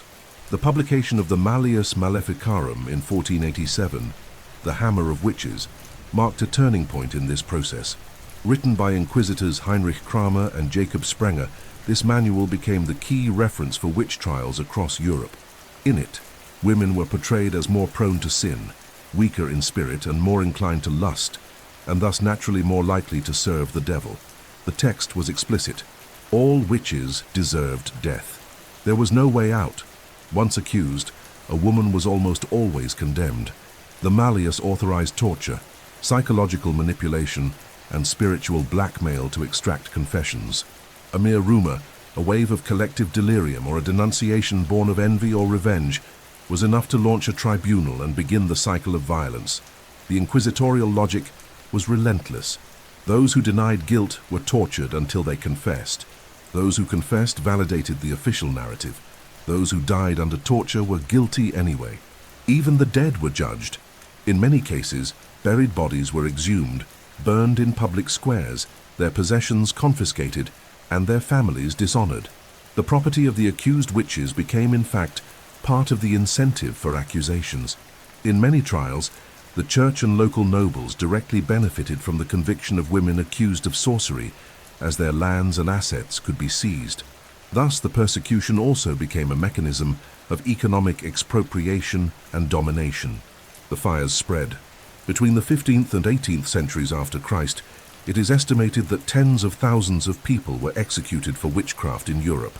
The majority were women, often poor, elderly, widowed, or socially marginalized. But not all were anonymous. Skilled midwives, respected healers, and even noblewomen were brought to trial due to gossip, disputes, or simple demonstrations of autonomy. The charges varied: killing livestock with a glance, causing sexual impotence, blighting crops, invoking spirits, inducing abortion, or seducing priests. No evidence was needed, only fear. Fear was the fuel of the flames, and once ignited, a mere gust of paranoia could send the next woman into the fire. The Spanish Inquisition, created in 1478 by the Catholic monarchs, was one of the most brutal. Although it primarily targeted converted Jews, Muslims, and Protestants, it also held witch trials, especially in northern regions like Navarre and the Basque Country. The Portuguese Inquisition, established in 1536, followed a similar model and extended its reach into colonial Brazil, where indigenous, African, and mixed-race women were accused of witchcraft for practicing non-Christian spiritual traditions. In all cases, the structure repeated itself: the confessional as a space for denunciation, the priest as a surveillance agent, the inquisitor as absolute judge, and the people as a silent mass, sometimes complicit, sometimes terrified. The rise of the witch hunts was not a collective madness, but a project of social engineering, based on the systematic destruction of female autonomy, the repression of folk knowledge, and the installation of fear as a means of control. The burning of the witch was a pedagogical spectacle, a warning to the people: she who knows too much, heals too well, or lives outside the norms may also burn. The female body became the target. The wisdom of the land was branded as heresy. Ancestral tradition was turned into a crime. It was in this fire that the memory of thousands of women was consumed, and it is in this same fire that today we ignite the light of remembrance and historical reparation. Witch trials were, above all, rituals of power disguised as legal proceedings. They were not investigations based on evidence, but public ceremonies of humiliation, pain, and social control, whose ultimate goal was to reaffirm the authority of the church and the state over the bodies and minds of the people. The image of the witch was built in advance through religious discourse, fiery sermons, and fear-driven rumors. Once suspicion was cast, the accused woman's fate was sealed. The tribunal did not seek truth. It sought confirmation of its own narrative, and for that, it had an effective and cruel tool: torture. In practice, a witch trial began with a denunciation, almost always anonymous. A suspicious neighbor, a resentful priest, an influenced child, a jealous husband, or a farmer with a bad harvest was enough to trigger the process. The woman would be taken into custody and interrogated. In this initial preparatory phase, inquisitors gathered testimonies, cross-checked information, and conducted early intimidation sessions. The accused was not told who had denounced her. There was no defense, nor any real possibility of acquittal. Any attempt at defense was seen as a trick of the devil, and if the woman refused to confess, the tortures began. Torture was officially authorized by the papal bull Ad Extirpanda of 1252. Although there were theoretical limitations to its use, inquisitors often exceeded them in practice. Among the most commonly used methods were the estrapado, where the woman was hoisted by ropes tied to her wrists and then dropped to dislocate her shoulders, a variation with added weights on the ankles, and the dreaded water torture, in which cloths were stuffed down the throat and gallons of water poured in, simulating drowning. There was also the flesh shredder, iron hooks, the rack, and the infamous boot of nails, which slowly crushed the victim's feet. Under such suffering, most women would confess to anything. They claimed to have flown with the devil, made pacts with demons, killed children, bewitched animals, and attended infernal Sabbaths in the woods. Often, they made up stories inspired by the church's own sermons, desperate to end the pain. Some named friends, relatives, or neighbors, not out of malice but due to hallucinations, psychological pressure, or sheer physical exhaustion. The confession was written by the inquisitor, forcibly signed, and accepted as irrefutable evidence. A woman once respected as a healer, midwife, or advisor was now declared a tool of Satan. Her voice was silenced, her identity reduced to the accusation. Once a confession was obtained, the formal trial was merely a formality. With guilt established, the tribunal met to pronounce the sentence. In some cases, the accused was hanged. In others, burned alive. Especially in places where heresy was considered a capital crime, the fire was not merely punishment, it was a public spectacle, a theater of fear. Children were brought to watch. Priests chanted psalms as the flames rose. The smoke was sold as purification, and the charred remains were often thrown into rivers or buried outside consecrated ground. The woman's body was destroyed, but the message remained. This is what happens to those who defy the established order. Sometimes the terror began, even before the trial. There was the water test, where the woman was tied up and thrown into a river or lake. If she floated, she was deemed a witch, for pure water was believed to reject her. If she sank, she was innocent, but could drown before anyone pulled her out. Another method was the needle test, in which the accused's body was pricked in search of a devil's mark, a blemish, lump, wart, or any spot that lacked sensitivity to pain. These marks were common on any human body, but under the Inquisition's lens, they became evidence of an infernal pact. Medicine was ignored, logic was distorted, and truth was irrelevant. Even after execution, the terror continued. The witch's family was stigmatized, her children barred from inheriting property or marrying. Her memory was erased from records, her belongings destroyed or confiscated. In many cases, the trial was posthumous. People who had already died were exhumed, judged, and symbolically condemned in an attempt to rewrite history according to prevailing doctrine. It wasn't just about killing the woman.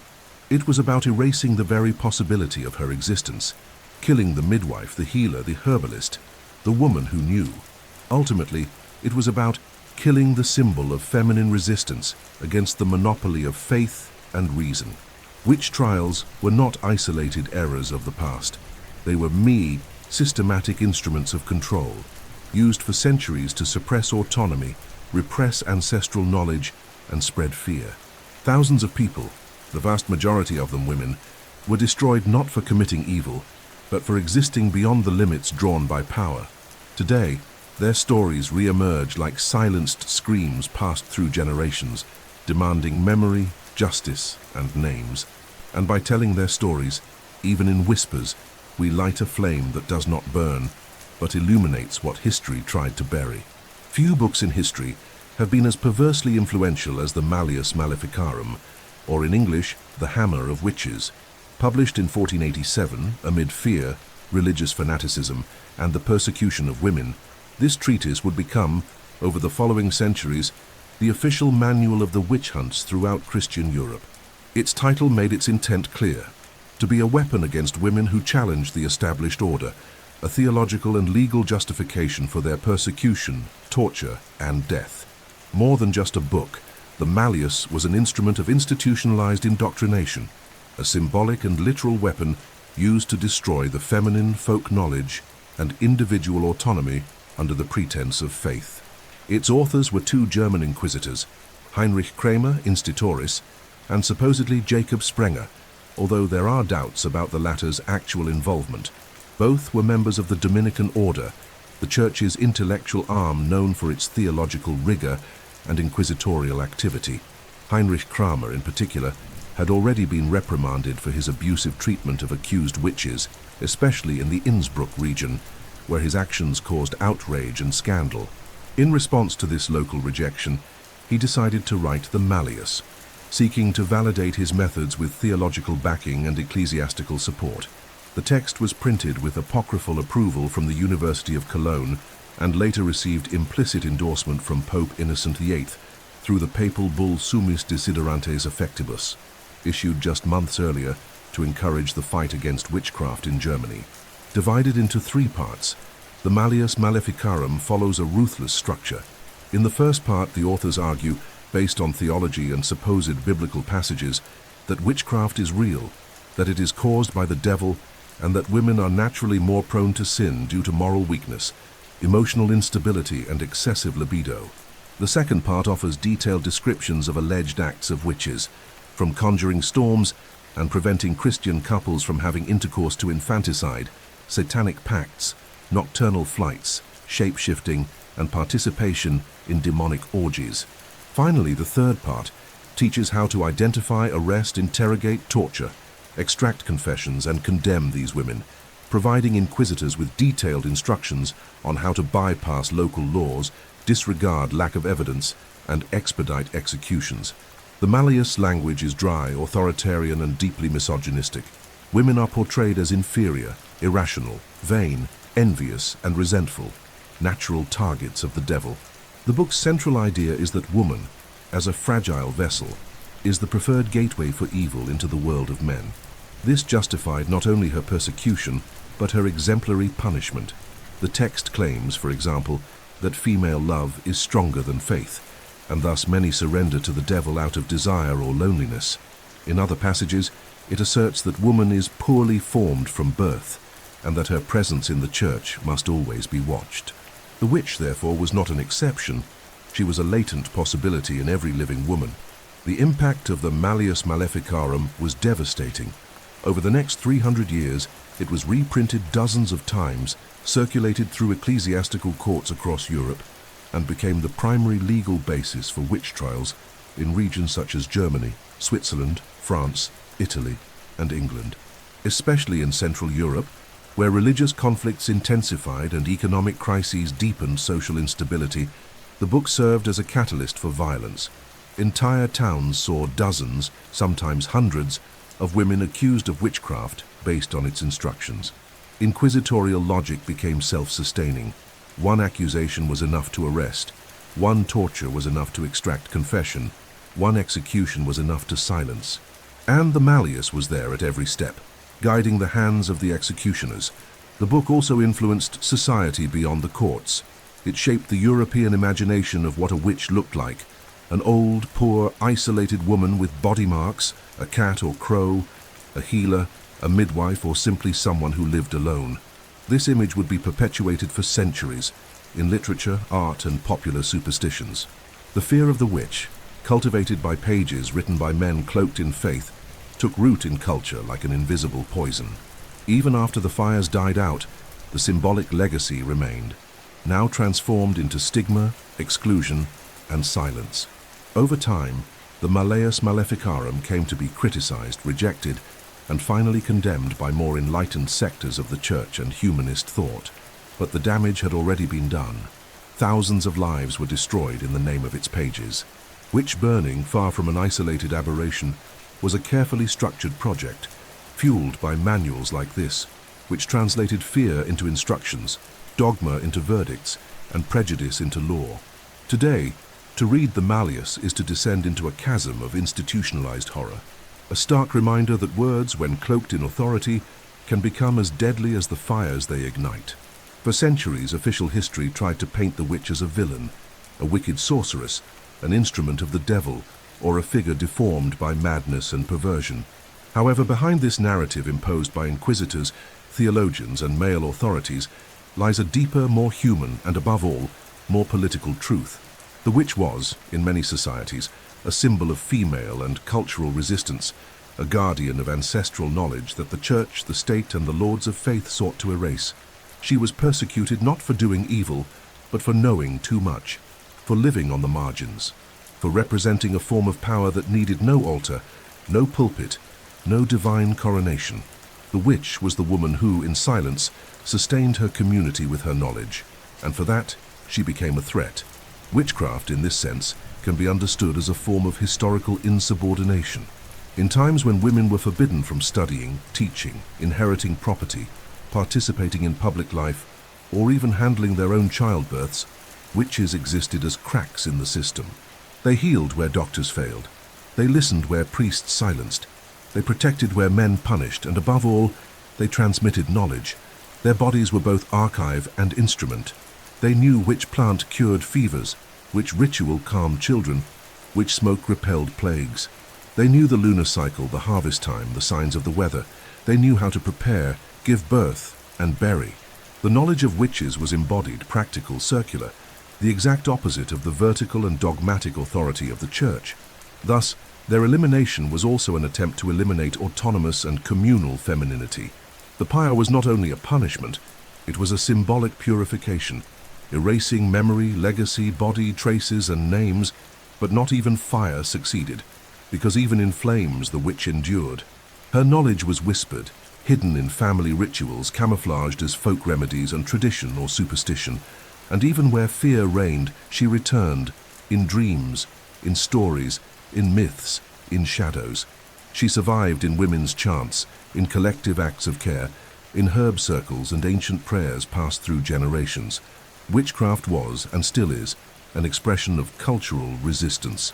On the outskirts of European power, in Scottish villages, in eastern hamlets, in French woods, in Spanish peasant homes and Italian farmlands, ancestral practices of folk magic stayed alive despite repression. The woman who made amulets, read cards, offered prayers against the evil eye, anointed with oil, and sang children to sleep, never disappeared. She simply stopped saying her name. In the Americas, this resistance merged with Afro-Indigenous traditions, giving rise to new magical systems such as candomblé, umbanda, voodoo, and curanderismo, where the figure of the witch, healer, or shaman remains a guardian of health, spirit, and collective memory. In today's world, reclaiming the image of the witch as a symbol of empowerment is not merely an aesthetic or spiritual choice. It is a political and historical act. It means recognizing that there was a genocide of wise women, that for centuries women were burned for daring to touch the earth, to listen to their bodies, and to use their voices. It means understanding that many of today's female achievements were built on the ashes of those who were silenced by force. The modern witch, therefore, is not just a mystical archetype. She is a living reminder of the struggle for freedom of knowledge, body, and spirit. And in reconnecting with that memory, many women reclaim not only a lineage but a worldview, one that values the cycle, the care, the invisible, the symbolic, and the power that rises from the collective. Witchcraft, then, transcends the caricature of the old woman with a crooked nose and broomstick. It is ancestral strength. It is the hidden language of survival. It is forest poetry. It is resistance etched into the skin.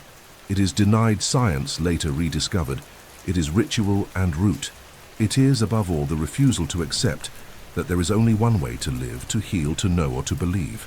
Around the world, groups of women are reviving ancestral practices with political and spiritual consciousness. They teach that healing lies in herbs, in listening, in silence, in touch, and in ritual. They reclaim the fire not as a symbol of erasure but of remembrance, and they make the word witch not an insult, but a title of honor. At this point in the journey, we can look back and realize that witchcraft was not only what inquisitors claimed it to be, it was, and still is, a deep language of freedom, spirituality, and female presence in the world. A language history tried to silence, but that is now being heard again by those who can listen beyond the smoke. Far from monasteries, castles, and cathedrals, the true Middle Ages were lived in villages, small rural communities where time was measured by the seasons, the calendar by harvests, and life regulated by the cycles of the earth and the body. In these spaces, magic was not seen as a spectacular act or as evil sorcery. It was part of life. It was present in the bread that rose, the herb that soothed, the prayer that protected, the sign in the sky that revealed what was to come. What came to be called popular superstition was in truth a symbolic survival system where the invisible was a constant and respected presence. Medieval peasants did not distinguish between religion, medicine, and magic. It was all one and the same, a way of maintaining balance between humanity, nature, and the mysteries surrounding them. Each village had its own rituals, passed down from generation to generation. There were specific prayers to protect cattle from disease, songs to summon rain, hand gestures to ward off the evil eye, herb baths to heal ailments, and even buried objects in the fields to shield crops. Sprinkling salt at doorways, covering mirrors after a death, drawing crosses with charcoal. All of this belonged to a magical worldview that wasn't even thought of as magic. It was simply the world working as it should. For villagers, invisible forces influenced everything. Spirits, saints, demons, fairies, angels, wandering dead, easily offended saints, and trees that could listen. Living in this world meant learning to navigate it with respect, with fear, and with rituals. The presence of the village witch within this worldview was ambiguous. Some sought her out in secret for help with love, health, or childbirth, but others feared her, especially during times of scarcity, illness, or sudden death.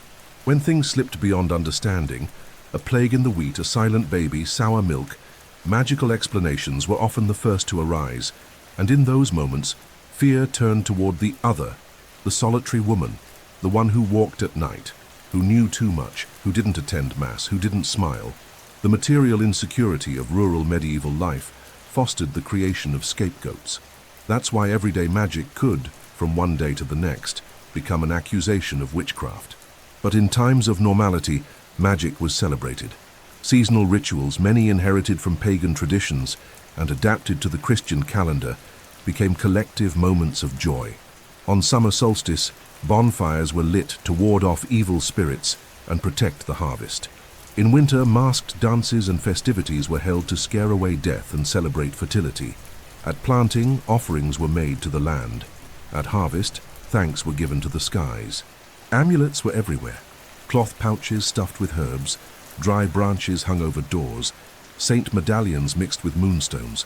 The line between Christian and pagan was blurry, and most people saw no contradiction in mixing a Hail Mary with a protective charm. Children learned early how to read these gestures. They knew not to walk under ladders, not to sweep someone's feet, not to cut hair under the wrong moon phase. They could recognize the hoot of owls, the signs in the wind, the lunar phases that blessed or cursed specific actions. Daily life was filled with invisible codes organizing reality, not as irrational superstition, but as a system of meaning, built over centuries through observation, repetition, and the need to confront the unknown. Faith was practical, ritual was domestic, and superstition was the popular way to stay safe in a world where life was short, death was near, and the inexplicable was constant. Even the church, in many places, tolerated these practices. Local priests, immersed in village life, often turned a blind eye as long as popular rituals did not directly contradict dogma. In some areas, clergy themselves performed blessings, exorcisms, and hybrid rites, incorporating folk practices into Christian worship. This syncretism allowed magical traditions to survive for centuries, adapting to the times, hiding when needed, quietly enduring. Even during the height of witch hunts in remote villages, everyday magic never completely vanished. It merely withdrew. Wisdom continued to be passed down in whispers, from mother to daughter, elder to apprentice, through songs, breaths, and teas simmered in iron cauldrons. Life in medieval villages was harsh but deeply symbolic. Magic was in everything, in the blessing of rain, in the shadow of an old tree, in a baby's babble, in the buzz of bees circling an improvised altar. There was no separation between the visible and the invisible, between the natural and the supernatural. Everything coexisted, everything spoke, and even though inquisitors tried to silence that language, it survived. It still lives in the gestures we repeat without thinking, in the sayings we use without knowing their origin, in inherited fears and prayers whispered on the laps of those who came before us. Throughout the Middle Ages, the fate of European communities depended deeply and directly on the land. Agriculture was the axis of existence. From it came sustenance, labor, the calendar, ritual, and fear. The soil was sacred and at the same time unstable. A failed harvest could mean famine, disease, and death. For this reason, medieval peasants developed over the centuries an intimate relationship with natural rhythms, the climate, the stars, and the signs that foretold rain or plagues. In this context, witchcraft and rural magic were not practices external to agricultural life. They were embedded within the agrarian cycle itself as a symbolic language of protection, fertility, and survival. The witch was often the keeper of Earth's wisdom, the one who knew the secrets of planting, weather, and harvest. From the beginning of the agricultural year, often marked by specific dates such as Candlemas or the spring equinox, communal rituals blended work and magic. Symbolic cleansings were performed in the fields, dry branches burned, seeds planted with whispered blessings, offerings made to ancient deities or syncretized saints, and collective dances held around freshly plowed lands. In these ceremonies, the female figure held a central role. The woman who knew when to sow, who prepared the new moon tea to protect seedlings, who understood the influence of planets on root cycles, and who preserved ancestral seeds. This woman was one of the invisible foundations of the village. Her knowledge came not from books, but from patient observation, oral memory, and a body attuned to the changing wind. The seasons dictated the rituals. In summer, the harvests came with songs, wheat offerings, and braided branches left in the fields to attract luck. In autumn, abundance was celebrated, gratitude given to the land, and often a last ritual harvest performed. The final sheaf of wheat, treated as a vegetal spirit, tied with a red ribbon and kept at home. In winter, when fields slept, rituals turned to spiritual protection, smoke cleansings, blessings for livestock, reading omens in fire, and prayers so that the soil would awaken with renewed strength in spring. Witchcraft, within this cycle, was practical and daily, a form of collective survival and silent wisdom about the mysteries of land and time. Threats to order arose when harvests failed. In the face of natural disasters, out-of-season frost, pests, droughts, or floods, fear spread, and with it, the need to find someone to blame. In those moments, any woman who had done something unusual, harvested at night, walked barefoot in the field, murmured unknown words near the crops, became suspicious. The once respected knowledge of the land turned into possible sorcery. The witch was then accused of drying the fields, summoning hailstorms, or rendering the soil infertile. The ambiguity was permanent. The one who could heal could also harm. The one who made things grow could also curse. And thus female knowledge, especially that tied to fertility, began to be surveilled, silenced, and in times of crisis, punished. Many witchcraft accusations recorded in inquisitorial documents are directly tied to agricultural problems. There are accounts of women talking to corn, turning wine into blood, walking through vineyards and drying them out, or burying objects in fields to steal the fertility of their neighbors. These rituals, which in normal times were seen as symbolic protection, became in times of fear evidence of guilt. What changed was not the practice, but the gaze cast upon it. And that gaze was shaped by power structures that defined what was a blessing and what was a curse, what was knowledge and what was sorcery. Even so, the agrarian cycle endured. Despite centuries of repression, the burning of women and the destruction of their ritual objects, the wisdom of the land survived in daily gestures, planting by the moon, harvesting with prayer, never spitting in the field, leaving part of the crop for the spirits, never sweeping the doorstep after sunset. These are small actions that often go unnoticed, yet they carry echoes of millennia, a profound respect for the earth as a living, conscious, and sacred entity, and the women who preserved these gestures are in essence heirs to the witches, not by the label imposed by the church, but by the ancestral knowledge they still carry, even if they do not name it as such. The relationship between witchcraft and agriculture, therefore, is not peripheral, it is foundational. Rural magic was for centuries the way medieval peoples understood, protected, and dialogued with nature. It was a form of intuitive science, organic spirituality, and symbolic resistance, and the figure of the witch in this context is a symbol of all that is born, grows, dies, and is reborn, like the wheat that sleeps under the frost and awakens in spring, like the wisdom that survives even after fire. In medieval rural life, time was not marked by clocks or bound calendars, but by the cycles of nature, the rising and setting of the sun, the dance of the seasons, the growth of crops, the rhythm of cold and heat. Within this organic structure, seasonal rituals emerged as sacred moments of transition, where the visible and invisible worlds touched, and the community gathered to celebrate, request, give thanks, or purify. These festivals, known in European pagan tradition as sabbats, corresponded to precise astronomical moments, solstices, equinoxes, and the midpoints between them, and formed what is now recognized as the Wheel of the Year, a ritualistic and symbolic cycle celebrated by Celtic, Germanic, Nordic, and Mediterranean cultures, many of which were either absorbed or persecuted with the rise of Christianity. The magical year was divided into 8 major festivals. It began with Samhain, celebrated between the end of October and early November, marking the end of the harvest and the beginning of winter, a time of the dead, of retreat, of silence. It was believed that during this period, the veil between worlds was thinnest, and ancestors could visit the living. Next came Yule, the winter solstice around December 21st, when the longest night marked the rebirth of light, symbolized by the gradual return of the sun. Then came Imbolc in early February, blessing the goat's milk, the first sprouts, and honoring the goddess Brigid, patroness of healing and inspiration.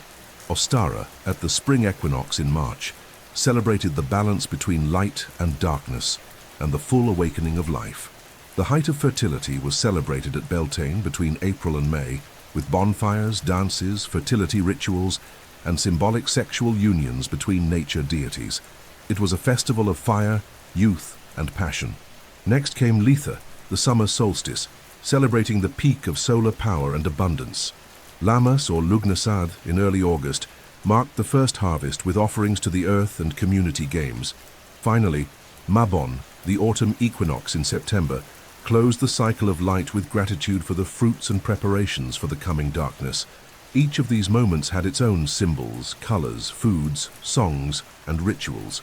And in all of them, the woman, witch, healer, priestess, or peasant, played a central role. These rituals were not just religious, they were symbolic theaters of cyclical life. Birth, growth, fullness, decline, and death were celebrated as inseparable parts of existence. In the villages, festivals included dances around bonfires, offerings of bread, wine, fruits, and flowers, seed exchange fairs, mythological performances, blessings for children and animals. The elements, fire, water, air, and earth, were invoked in prayers and practices. Lunar cycles were also closely observed, especially by women who adjusted their rituals according to moon phases for healing, childbirth, protection, or love spells. With the Christianization of Europe, many of these festivals were absorbed and renamed. Yule became Christmas, Ostara turned into Easter, and Lammas gave rise to Christian harvest festivals. Yet the rituals persisted, often under new guises. The Beltane bonfire reappeared in midsummer celebrations. Samhain's offerings transformed into All Souls' Day. Even as the church condemned superstitions, communities kept these celebrations alive because they gave meaning to life, united people, transmitted knowledge, and safeguarded the invisible. For inquisitors, however, such practices were remnants of paganism, signs of heresy, and the witch again became the one responsible for keeping these rites alive outside ecclesiastical structures. It was during these dates, especially on Sabbath nights, that the most frequent accusations of demonic gatherings arose. People claimed that witches flew on broomsticks to distant mountains, where they met the devil, took part in profane banquets, and performed obscene rituals. This fantasy was built by distorting the true nature of seasonal festival practices. The bonfire became a satanic ritual. The dances turned into orgies with demons. Offerings to nature were reframed as human sacrifices. It was a useful narrative to justify persecution and to burn women alive who, in reality, were simply preserving ancient knowledge tied to natural cycles and earth-centered spirituality. The Sabbats ultimately represented a rejection of Christian linearity, the idea that everything has a beginning, middle, and final end. In the cycle of seasons, everything returns, everything dies to be reborn. Time is not a straight line, but a wheel. And this philosophy, inscribed in the seasonal rituals of witchcraft, was fundamentally incompatible with a doctrine that promised eternal salvation or final condemnation. That's why the Sabbats were so fiercely opposed, because they proposed another way of seeing existence, a circular, plural, sensory, and communal one. Today, seasonal rituals are returning in various forms, as neo-pagan festivals, nature-based celebrations, or rites of reconnection with organic time. Women and men are reclaiming these practices not as historical curiosities, but as attempts to remember that we are part of the earth, that our bodies follow cycles, that there is wisdom in darkness and beauty in waiting. And once again, the witch appears, not as one who promises, but as one who is present, guiding us through the wheel. Behind all the persecution of witches hovered a figure that loomed over trials, confessions extracted through torture, bonfires, and sermons, an invisible yet omnipresent presence, the devil. However, the devil as we know him today, with horns, tail, goat legs, the smell of sulfur, and blood packs, did not exist in the original forms of Christian tradition. This figure was built slowly and methodically over centuries by theologians, inquisitors, preachers, and medieval artists, until it became the perfect, invisible enemy, omnipresent, irrefutable, functional, and adaptable. The devil was, more than a theological entity, a political and psychological tool for collective control. In the earliest Christian communities, the devil was a metaphor, a symbol of sin, error, and temptation. There was no precise iconography yet, nor a doctrinal system focused on demonology. But as the Church began to establish itself as an institution, it felt the need to name enemies, define boundaries, and establish clear categories of salvation and damnation. Evil needed a face. More than that, it needed followers.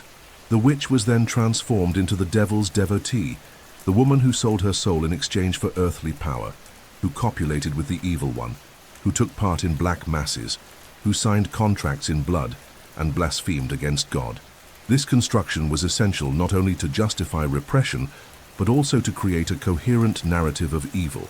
Medieval imagination began to populate the devil's image with traits from ancient pagan deities. The god Pan, with goat legs and horns, was reinterpreted as demonic. Fertility deities were associated with lust. Ancient priestesses became witches. Forest gods, once protectors of nature, became infernal companions. This was a precise symbolic operation, to convert all that was pagan into demonic. In doing so, the Church was not merely fighting evil, it was positioning itself as the absolute redeemer, the only safe bridge between man and God. Outside of it, there was only perdition. Visual arts helped fix this image. Paintings, stained glass, tapestries, and medieval illuminations depicted the devil with grotesque features, surrounded by cauldrons, tridents, snakes, and ravens. Witches were shown naked, riding broomsticks, dancing in circles, accompanied by black cats, frogs, and small demons. These images were repeated so often that they stopped being symbolic and became evidence. When a woman was found with a black cat, a broken mirror, or a strange book, it was immediately assumed she was in contact with the devil. Fear no longer needed proof. Mere suggestion was enough. From the 14th century after Christ onward, this demonic figure became part of the doctrinal structure. Theologians like Thomas Aquinas discussed the nature of fallen angels. Other authors created detailed demon catalogues with names, roles, hierarchies, and specialties. It was as if hell mirrored the bureaucratic order of heaven. This allowed inquisitorial discourse to claim that every disease, disaster, infertility, or ruined harvest was the work of a demon, and to act, this demon needed a human intermediary, the witch. This logic made persecution relentless. Even when the accused claimed innocence, inquisitors responded that the devil was a liar, and so were his servants. The demonic pact became the foundation of accusations. In trials, the questions were direct. When was your first encounter with the devil? How did he appear to you? What part of your body did he mark? With which hand did you sign the contract? The answers were always induced, extracted under torture, yet turned into proof of guilt. The devil's mark, any spot, wart, or scar, was used as irrefutable evidence. The female body, already controlled by religious morality, became a field of demonological inspection. With it, female sexuality was criminalized. The witch was accused not only of sorcery but of lust, moral transgression, and carnal sin. More than a religious figure, the devil was a mirror of society, inverted. Everything repressed, desire, knowledge, autonomy, sensuality, femininity, and free spirituality, was projected onto him. He became the symbolic repository of all the power sought to suppress. By associating him with the witch, the Church could wage its war against the body, women, and popular wisdom with theological legitimacy. The fight against the devil was, in truth, a fight against all that did not fit the ecclesiastical order. Even centuries later, this image endured.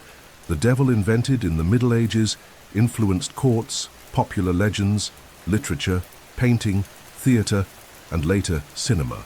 He stopped being a metaphor for evil and became a fixed character in the Western imagination, and the witch his eternal companion. But when we critically examine this construction, we see that it says more about the fear of religious and civil authorities than about any spiritual reality. The invented devil was necessary to justify control, and the witch, as a symbol of resistance, had to be tied to him in order to be destroyed without guilt. Among all branches of the Church dedicated to spiritual surveillance and the maintenance of Catholic orthodoxy, none was as feared, as meticulous, or as effective as the Spanish Inquisition. Officially established in 1478 at the request of the Catholic monarchs, Isabella of Castile and Ferdinand of Aragon, and with the authorization of Pope Sixtus IV, the Inquisition in Spain went beyond doctrinal control and became a system of institutional repression with deep social, economic, and political ramifications.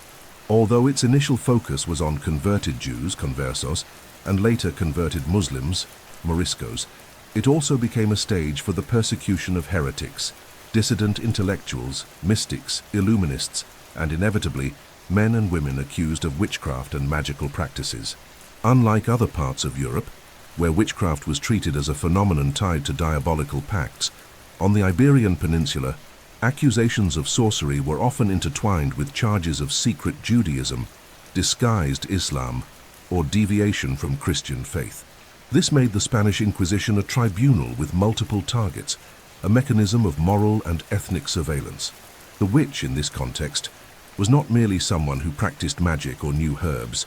She was also a potential heretic, a transmitter of ancestral non-Christian customs, a woman who might carry within herself traces of a past that church and state wanted to erase. Thus, repression in Spain took on the character of a religious and cultural purge, making witchcraft just one more front in its crusade.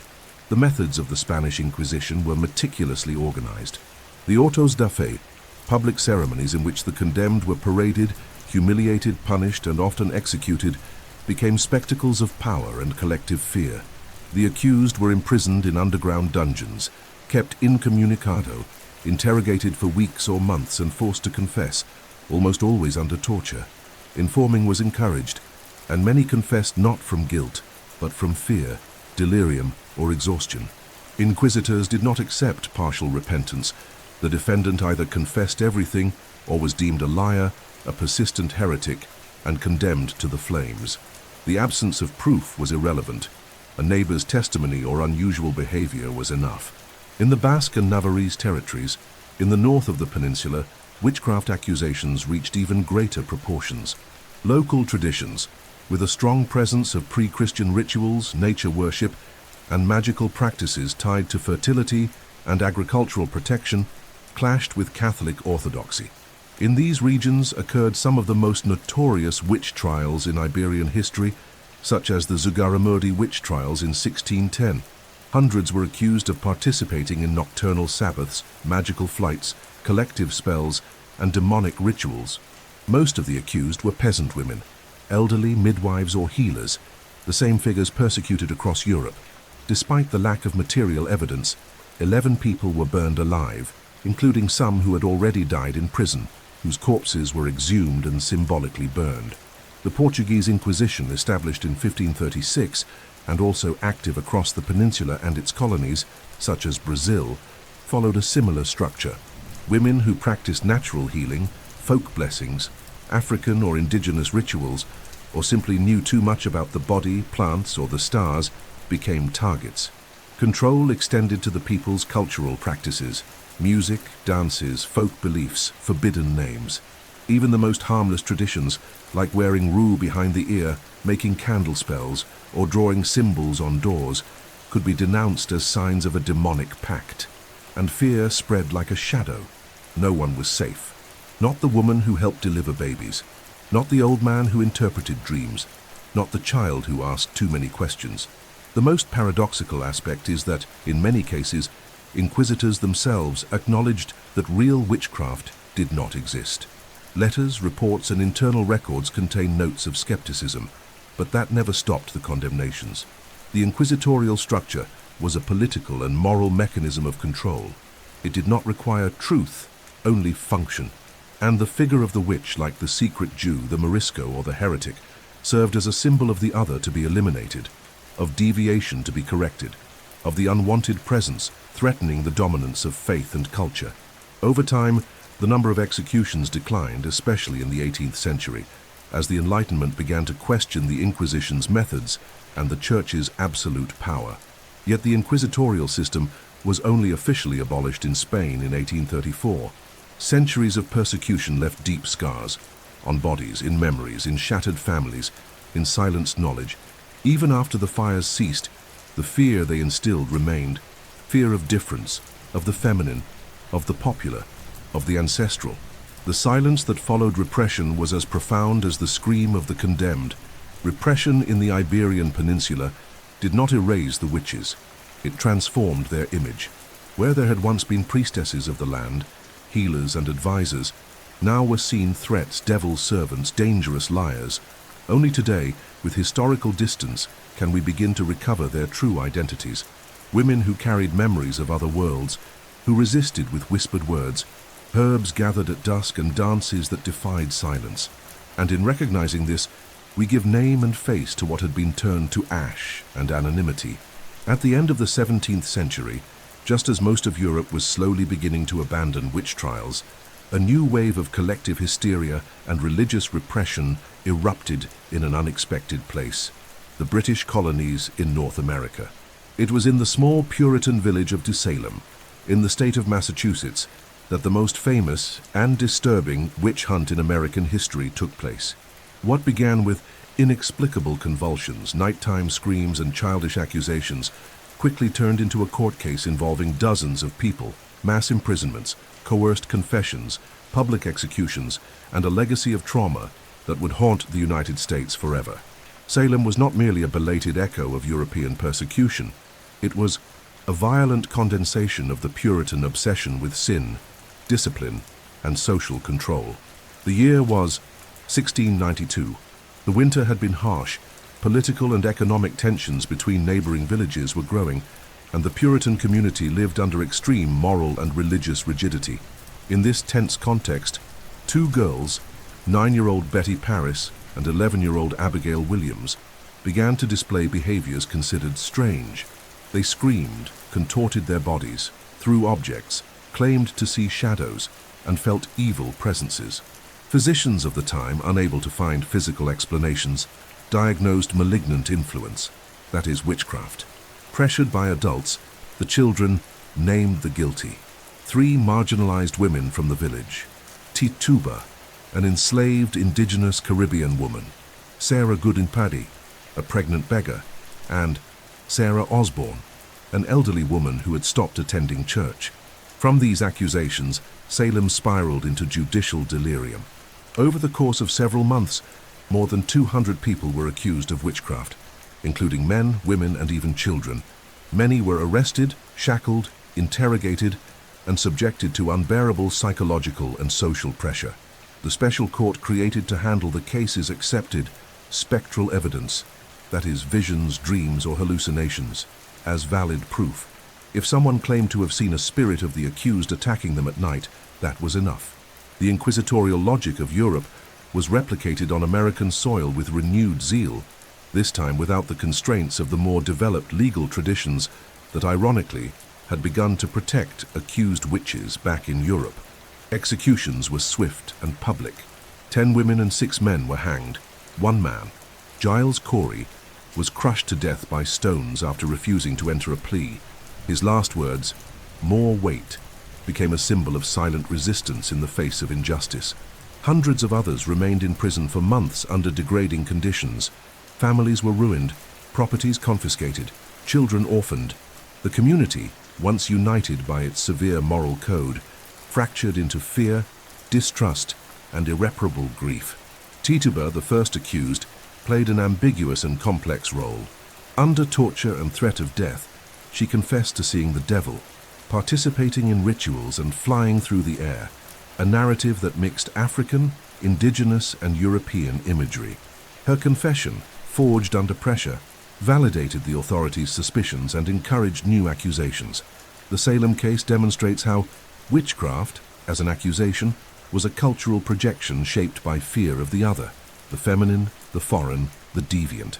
The woman who did not conform, racially, sexually, socially, or religiously, was the preferred target. But Salem also exposed the collapse of that model. In a few months, the community began to realize that the court had become uncontrollable. Respected people were being arrested, madness spread, and voices began to rise against the methods employed. More moderate pastors, like Reverend Increase Mather, warned of the dangers of accepting visions as evidence. The governor, under pressure, dissolved the special court. Trials were halted. Many accused were released. Years later, some were officially exonerated, and minimal financial compensations were offered to the families, but nothing could undo the trauma. The Salem case was not the only one in the American colonies, but it was the most emblematic. It became a symbol of what happens when fear, ignorance, and fanaticism become institutional policy. It was a tragedy built on the same elements that fueled the European Inquisition: blind belief in evil, the need to control the female body, distrust of difference, and the use of faith as a weapon of punishment. Once again, the witch was the perfect scapegoat, not because she embodied evil, but because she represented all the anxieties of a society in crisis. Today, Salem is remembered as a city of memory. Museums, memorials, and research centers strive to understand how such a collective outbreak could occur. But more than an isolated episode, Salem is a mirror, reflecting the dangers of intolerance, moral authoritarianism, and judgment without listening. The women hanged in 1692 were not witches. They were human reflections of a sick era, and by remembering them, we give voice to the thousands of others who, in Europe and the Americas, burned in silence. In the medieval mind, the sky was not just a decorative backdrop. It was a living, ordered, and sacred system that governed the destinies of the earth and directly influenced the body, the soul, and natural cycles. Astrology, long before being reduced to popular horoscopes, was a complex science studied by philosophers, doctors, monks, and especially alchemists. For these sages, the universe was a mirror of the human being, and the planets were active entities that influenced metals, emotions, illnesses, climates, and chemical processes. Alchemy, therefore, was inseparable from astrology, as it held that any true transmutation of metals or the spirit was only possible if aligned with celestial movements. The cosmological vision inherited from antiquity saw the cosmos as a harmonic hierarchy. At the top, the celestial spheres was pure and incorruptible. In the middle, the firmament, inhabited by planets and stars. Below, the earth, with its 4 elements: air, water, fire, and earth. Alchemy was anchored in the principle of the macrocosm and microcosm. Everything that happens in the outer universe is reflected in the human body and in material processes. Each planet was associated with a metal, a part of the body, an emotion, a stage of the alchemical work. The sun represented gold perfection, the heart and consciousness. The moon, silver, the unconscious, the womb and instinct. Mercury symbolized liquid mercury, the mind, communication and volatility. Venus, copper, beauty, love and balance. Mars, iron, war, blood and combustion. Jupiter, tin, expansion, justice and the liver. Saturn, lead, melancholy, time and the bones. These correspondences were not mere allegories, they were operational formulas. An alchemist would not begin a process of distillation, calcination or fermentation without consulting the moon's phases, Mars's position, or the angle between Saturn and the Sun. It was known, for instance, that alchemical baths performed during a conjunction of Jupiter and Venus produced gentler, more harmonious reactions. Under Saturn's influence, however, there was a risk of poisoning, solidification, or total failure of the operation. In this context, the planets were spiritual forces that inhabited matter, not just orbiting masses. Many of the alchemical manuscripts of the Middle Ages, such as those attributed to Zosimos of Panopolis, Geber, Arnold of Villanova, Ramon Lulida, or the authors of the Emerald Tablet, are filled with astrological symbols.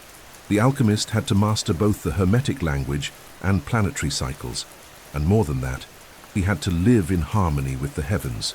Alchemy was a spiritual path, and the practitioner's own body had to become a pure receptacle for cosmic influences. Thus, fasting, chastity, silence, and contemplation were common practices among serious alchemists. The external operation, transforming lead into gold, was in truth the reflection of an internal transmutation, purifying the human soul so that it resonated with the celestial order. Astrology also guided alchemical medicine, known as spagyria. For Paracelsus, one of the greatest names in Renaissance alchemy, every illness had an astral cause. Treatment should combine herbs, minerals, and metals prepared under the correct planetary rulership. A healing elixir for heart problems, for example, would only be effective if prepared under the midday sun. On a day ruled by the sun using solar herbs such as rosemary, sunflower, and arnica, the more patient was seen as a miniature cosmos, affected by astral imbalances that could be corrected through remedies prepared in sync with the heavens. It was a medicine that united science, magic, spirituality, and cosmology. Gothic cathedrals, with their stained glass windows depicting zodiac signs and planets, also bear witness to this worldview. Even within Christianity, there was room, to a certain extent, for natural astrology, which sought to understand divine rhythms imprinted in the universe. The problem arose when these practices escaped the supervision of the Church and became instruments of personal power, political prediction, or will manipulation. Many astrologers were persecuted for predicting the deaths of kings, catastrophes, or conspiracies. The line between science and sorcery was thin, and an astrologer could be labeled a heretic in an instant. Despite persecutions, astrology never vanished. It was absorbed by Renaissance occultism, revived by the Rosicrucians, flourished in 18th century grimoires, and later deeply influenced modern esotericism. Today, even if discredited by much of official science, astrology retains its symbolic appeal, its linguistic power, and its connection with the human desire to understand the invisible. Alchemy, for its part, lives on as a metaphor for internal transformation. Together, alchemy and astrology remind us of a time when gazing at the sky was also an act of self-knowledge, and every star was a key to decipher the soul.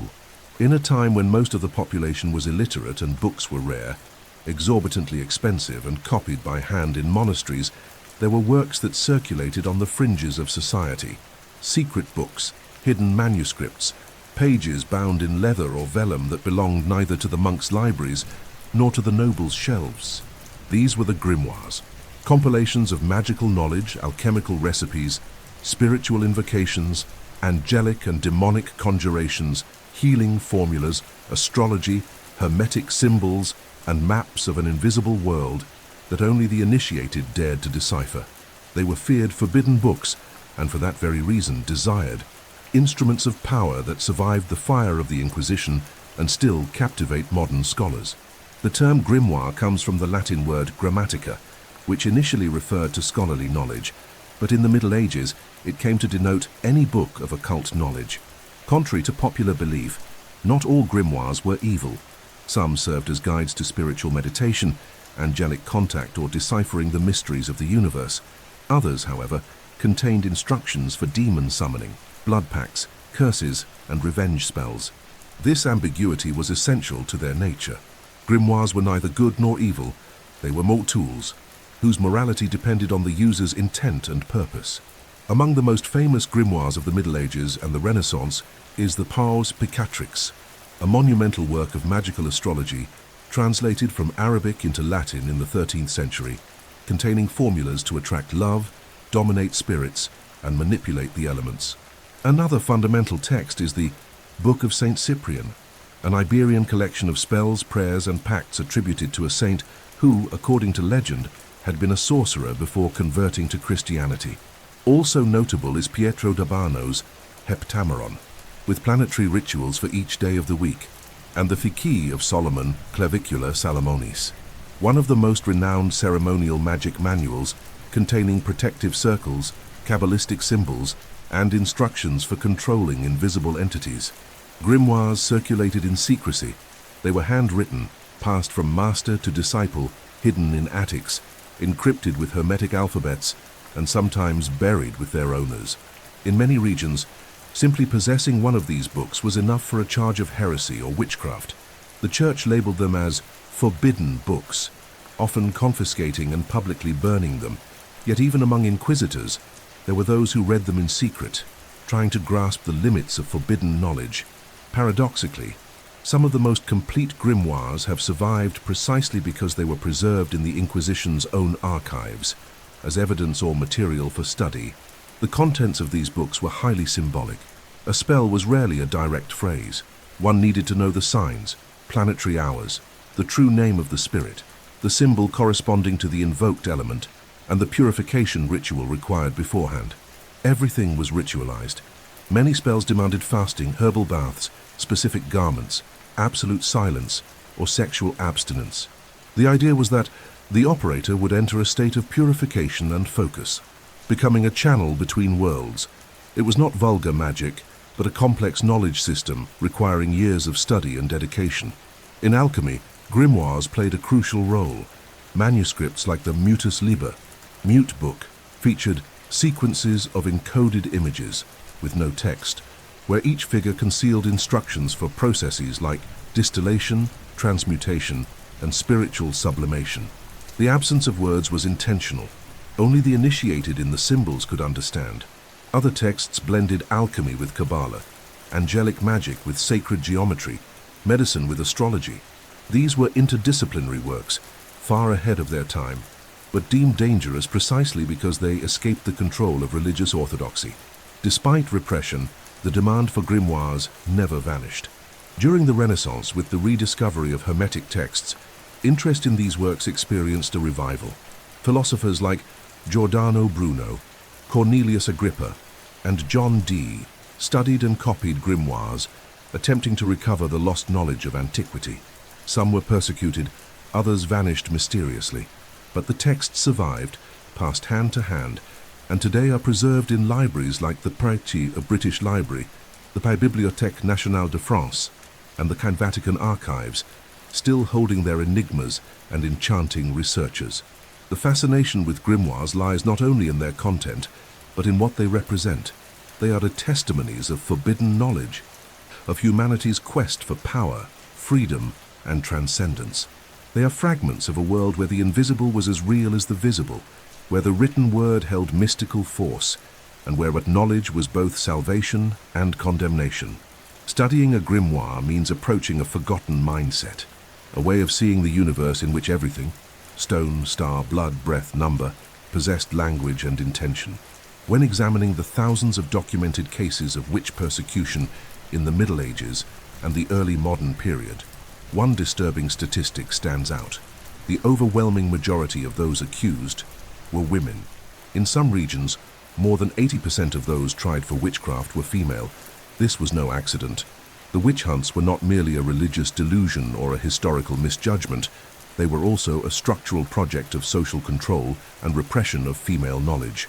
The women who faced the flames were not necessarily witches or devil worshippers, but carriers of knowledge, autonomy, and ancestral practices that defied the dominant ecclesiastical and patriarchal logic.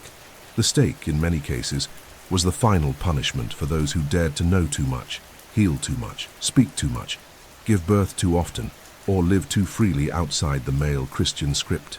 These women did not call themselves witches. Many were midwives, healers, herbalists, cooks, village counselors, herbalists, or experts on menstrual, gestational, and lunar cycles. They played essential roles in both rural and urban communities, offering relief, knowledge, and protection rituals when clergy and official doctors were absent, expensive, or ineffective. Their knowledge was oral, passed down through generations, adapted to local land and seasons. In times of famine, they knew which plants were edible. In times of illness, they knew how to reduce fevers, ease pain, induce or interrupt pregnancies. In times of fear, they knew what to say. And this power, even if informal, was intolerable to systems that sought to centralize control over bodies, life, and faith. The Church viewed the female body with deep suspicion. Medieval theology believed that women were more prone to sin, flesh, vanity, pleasure, and spiritual corruption. From the writings of Augustine to local sermons, women were described as gateways to the devil, heirs of Eve, symbols of temptation. This mindset paved the way for centuries in which the female body was treated as dangerous territory that needed to be tamed, corrected, or erased. In that worldview, the witch was the ultimate symbol of uncontrolled femininity, old or sensual, seductive or hideous, healer or poisoner, always ambiguous, always out of control. The Malleus Maleficarum, a treatise published in 1487 by two Dominican inquisitors, Heinrich Kramer and Jakob Sprenger, reinforced and codified this theological misogyny. Translated as The Hammer of Witches, the book devoted page after page to the idea that women were naturally more inclined toward witchcraft because they were weak in faith, curious by nature, and more attached to the body than to reason. The text became a manual for persecution in various inquisitorial tribunals and shaped European imagination for centuries. A witch, from then on, could be any woman who did not fit the norm: single, widowed, infertile, too beautiful, too ugly, too poor, too rich, too wise, too outspoken. But this was not just abstract misogyny. The witch hunts were also a concrete means of destroying female networks of knowledge and solidarity. By accusing a midwife of witchcraft, her practice was delegitimized, and childbirth was handed over to clergy and emerging male doctors. By imprisoning a healer, ancestral knowledge about plants and rituals was silenced. By spreading fear, women were prevented from organizing, supporting each other, or sharing their knowledge. Often all it took for a woman to be denounced was a hidden book, an unusual birthmark, a quiet demeanor, or a quarrel with a neighbor. And once accused, there was almost no way back. The silence imposed on women was brutal. Daughters grew up watching their mothers being taken. Grandmothers vanished into prisons. Sisters were burned in front of entire villages. Fear settled in like a second skin. Even during calmer periods, the message was clear: don't speak, don't know, don't dare. Be discreet, obedient, invisible. The trauma of this collective persecution echoed across generations. In many parts of Europe and the Americas, women stopped teaching their daughters what they had learned from their mothers, and thus vast oral libraries slowly disappeared with time. And yet, there was resistance. Some women embraced the label of witch, turning accusation into identity. Others continued their practices in secret, hidden in kitchens, gardens, or woods. Many survived and passed on their knowledge in encrypted forms, in songs, prayers, charms, gestures. What the Inquisition tried to erase, women encoded in popular culture. And today the recovery of these figures is not only historical, it is also political and symbolic. By restoring the names, stories, and wisdom of the women persecuted as witches, we recognize that they were not monsters or fantasies, but victims of a system that feared what it could not control. The flames that burned thousands of women across Europe during the Middle Ages and the early modern period began to fade between the 17th and 18th centuries, when a new spirit spread through salons, universities, and courtrooms, the spirit of the Enlightenment. Rational, critical, and skeptical ideas began to question not only the objective existence of witchcraft, but also the entire belief system that had supported the persecution for centuries. Philosophers, scientists, jurists, and physicians began to doubt the validity of confessions extracted under torture, the effectiveness of demonic rituals, and the very existence of supernatural pacts. It was not a quick or uniform change, but it was a profound transformation that slowed the machinery of repression and laid the foundations of modern thought. The Enlightenment valued reason, empirical observation, the scientific method, and freedom of thought. In this new paradigm, the idea that a woman could fly on a broomstick, summon storms, or transform into an animal seemed absurd. Witchcraft, which for so long had been regarded as a theological and legal truth, came to be seen as popular superstition, folk ignorance, or mass hysteria. Philosophers like Voltaire, Montesquieu, and Diderot openly criticized the abuses of the Inquisition, the auto da fe, and religious fanaticism. Encyclopedic works attempted to organize human knowledge without recourse to magic or the supernatural. The world, once enchanted and governed by invisible forces, began to be described as a machine, not a mystery. In the courts, the changes were gradual but significant. Better educated judges began to reject accusations based on weak evidence such as the devil's mark, spiritual voices, or testimonies from dreams. Torture began to be seen as barbaric and unproductive. In some countries, specific laws abolished witchcraft as a crime or severely restricted its scope. In Prussia, for instance, King Frederick II explicitly prohibited executions for witchcraft in the 18th century, declaring that the age of superstition was over. In France, the last official execution for witchcraft took place in 1745, in Switzerland in 1782, and in Germany around 1775. However, the decline of witch hunting was not solely due to philosophical progress. It was also tied to economic, political, and social transformations, the strengthening of nation-states, the rise of permanent armies, the progress of modern medicine and science, and the invention of the printing press all helped weaken the Church's absolute dominance over the production of knowledge. The religious fragmentation after the Protestant Reformation and the religious wars that devastated Europe also led to exhaustion, scarcity, and skepticism toward absolute truths. What had once been perceived as a spiritual threat began to be interpreted as a social, medical, or psychological issue. Another crucial factor was the advancement of medicine as a legitimate and autonomous field. Madness, epilepsy, hallucinations, and collective hysteria, once attributed to demonic possession, began to be understood as physical or mental disorders. Physicians, who had previously played secondary roles in trials, began to challenge spiritual diagnoses and propose natural explanations. This did not mean the immediate disappearance of popular belief in witchcraft, but it shifted the seat of authority over the body and disease. With this, accusations of witchcraft lost institutional power. The official discourse began to move away from terror. Even so, in isolated regions, especially in rural areas of Eastern Europe, beliefs persisted for much longer. There were sporadic trials well into the 19th century, and even after formal executions ceased, the image of the witch remained associated with popular practices, folk healers, and marginalized women. Fear, so deeply rooted, did not vanish overnight. It transformed.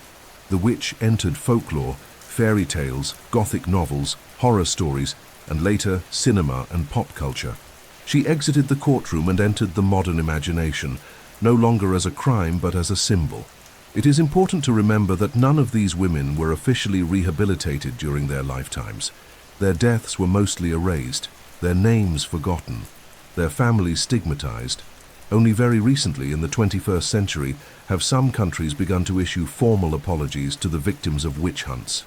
In 2001, Scotland expressed regret for the execution of thousands of women. In 2022, Catalonia did the same. These initiatives do not erase the past, but they represent a symbolic effort to acknowledge historical injustice and restore the memory of those silenced by force. The end of the pyres, therefore, was not merely a triumph of reason over superstition. It was also a decisive step in the construction of human rights, the presumption of innocence, freedom of conscience, and individual dignity. The witches did not die in vain. They left behind a trail of suffering, but also a legacy of resistance. And in studying this period, we are not merely looking at a mistake of the past. We are gazing into a dark mirror of the structures of power, fear, and silence that may still exist in other forms. As the centuries passed, and the inquisitorial structures that criminalized popular knowledge dissolved, the figure of the witch did not disappear. On the contrary, she re-emerged with new force in the cultural, political, and spiritual imagination of the contemporary world, no longer as a villain or demonic threat, but as a symbol of resistance, autonomy, and reconnection with ancestral wisdom. The so-called modern witch is the heir of those who were silenced, but she is also a builder of a new vision of spirituality, the body, nature, and identity. Her redefinition reveals not only the traumas of the past, but also the struggles of the present. From the 20th century onward, especially in the 1960s and 1970s, with the rise of feminist movements, the witch came to be seen as an icon of the rebellious woman, a woman who thinks for herself, who does not submit to male authority, and who carries within her the power to create and destroy, to heal and enchant, to intuit and to know. Authors like Silvia Federici, with her work Caliban and the Witch, helped consolidate this political reading of witchcraft as an expression of patriarchal control over women's bodies, particularly in the context of emerging capitalism. Federici argues that the witch hunt was in many ways a war against the peasant woman, sexually autonomous and socially active, whose elimination helped solidify gender divisions and male dominance in both economic and reproductive spheres. Alongside this political recovery, there was also a spiritual revival. Esoteric movements such as Wicca, founded by Gerald Gardner in the 1950s, reclaimed witchcraft as a modern religion rooted in lunar rituals, reverence for nature, seasonal cycles, and feminine deities. Wicca grew rapidly, influencing other traditions such as neo-paganism, druidism, and urban shamanic practices. These new witches, often urban, educated, and connected through social media, revived ancestral rituals in adapted, symbolic, or reimagined forms, seeking to build a spirituality free from traditional religious hierarchies and more connected to intuition, care, and the collective.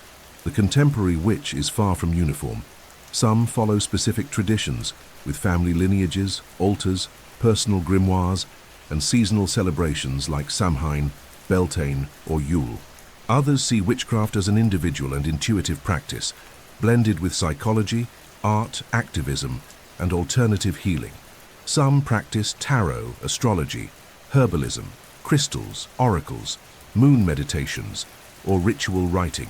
Some follow Wicca, others Hermeticism, and others nothing beyond their own experience.